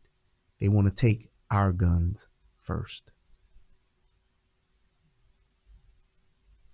And they're going to start with assault rifles, then they're going to move to handguns, then they're going to move to shotguns, and pretty soon you won't have anything. That's why Joe Biden says buy a shotgun, because we're going to come for them last. And then if you do have a gun, all the while, they want to make sure that you can't afford to have it because you have to keep paying for it every year. You're going to have insurance for it. You're going to have a registration fee for it every year. And you know who that's going to affect first and foremost? Poor people. Who are the majority of poor people in this country? Black folks. It's just the truth. So once I do, the guns I do have, I got to now pay an annual fee for them. And then I got to pay insurance for them by the government. And then if I can't afford it, you're going to take my gun. If I miss the payment, you're going to take my gun because it's illegal now. I got to turn it in. And you'll know exactly where it's at. You'll know exactly that I have it. And you'll know that I didn't pay for it because you have your registry. So you're going to take my law-abiding citizens' guns away, and now I either have to break the law and own a gun, or I have to be subject to the criminals who have illegal guns. And these are the same people that you're not making tougher sentences for. These are not the people that you're keeping locked up. These are not people that you're giving mandatory sentencing for. No, you're letting them get arrested, get back out, go get a gun, and go kill somebody else by the time their first case is even heard in court. For fucking discovery. That's the difference. I want to thank everybody for tuning in tonight. Thank you guys so much for all of the donations. Let me go ahead and read those real quick. Thank you to everybody that clicked the like button, click the subscribe button. If this is your first time, please feel free to leave me your comments and your thoughts on this. This is something, like I said, I'm glad I did it. I got a chance to do it because this is something that is really important. And I'm telling you right now, you all better start holding your politicians accountable. I saw somebody put in the chat earlier to say, hey, what can we do to change this? Start getting on your politicians. Start telling these politicians, if you want my vote, you better vote against this. Yep. Shout out to my man Illa Dre, hit me up with $2 out there holding that high point down. I see you, boy. Shout out to my man Mr. Cash. Thank you so much. Hit me with $5. I appreciate that. And my man Leviathan, thank you, brother. I appreciate it. Hit your boy with $10 as well. And Illa Dre came back, said, stop clowning my high point. Hit me with $2. Hey, man, thank you, man. I appreciate it. I tell you one thing, Illa Dre, that high point, boy, I tell you, that's a cheap ass gun. And I hope that you can go ahead and get your weight up. You might not make it, boy, with this world going the way that it's going with that high point. I'm telling you. All right, let me go ahead and see if anybody donated on the whatchamacallit, on the PayPal side. I don't think so. All right, if you're watching this on the replay, please feel free to go ahead and click that donate button. Cool. Yep. Nobody has. We all good. I want to thank everybody for tuning in. Hey, I am going to be on a little short hiatus. I think what I'm going to try to do, though, is I'm going to try to, because I'm going to be out of town actually for a little bit. And my man Mega Mortars hit the boy with $50. He said for hitting hard facts on the 2A. Thank you, man. I appreciate it. I'm going to be out, but I think I'm going to actually try to do more on my Instagram while I'm on a little short vacay. But thank you guys so much. I appreciate you all. If you have not subscribed to my Instagram, please go to Relate Better on IG and that's where I is. So you guys have a good night. I love you all. Remember, it's always better to have it and not need it than to need it and not have it. Shout out to everybody on the United Guns of America. And my man Alfred hit your boy with $10. He said, for half dead Joe. Thank you, man. I appreciate that donation as well. Shout out to everybody in the United Guns of America channel. Channel is still growing. We are over 2,800 people now all over there. I appreciate that. And we up to, I think, 7,800 here on the Relationship Rehab. So the channel is growing. I thank you guys so much, man. I really do appreciate you all. Y'all could have been anywhere in the world, but y'all were here with me tonight, and I appreciate you, man. I love you guys. Have a good night, please. Click the like button, click the subscribe button, and you can actually leave me a comment in the comment section. Please do so on the channel. I appreciate it. I'll read them. And I'm telling y'all, hey, for those of you who ain't been over there in the comments on my page, go over there and look at how many people are mad because I'm not just playing the video. It's astounding that so many people, black, white, Hispanic, whatever, male, female, just people who are so fucking stupid that they don't know what a commentary is. It's astounding. They don't know what a commentary or breakdown is. They're like, why are you just playing the video? Dude, the video is only 3 minutes long. It's a 2-hour show. What the fuck did you expect me to be doing? Dude, you talk too much. Just play the video. That's what they're saying. And I'm responding to every last one of them just as fucking ignorant as I possibly can be. Listen here, you dumb fuck. It's a commentary, and it's a commentary for a fucking reason. If you just want the video, go elsewhere because I don't do that shit here. It's hilarious. Right. Shout out to the AFT. And shout out to the AFC, my man DJ Just J. All right, man. Y'all have a good night. Thank you guys so much. I love y'all. Peace. And I'm out. Yes, sir. Yeah.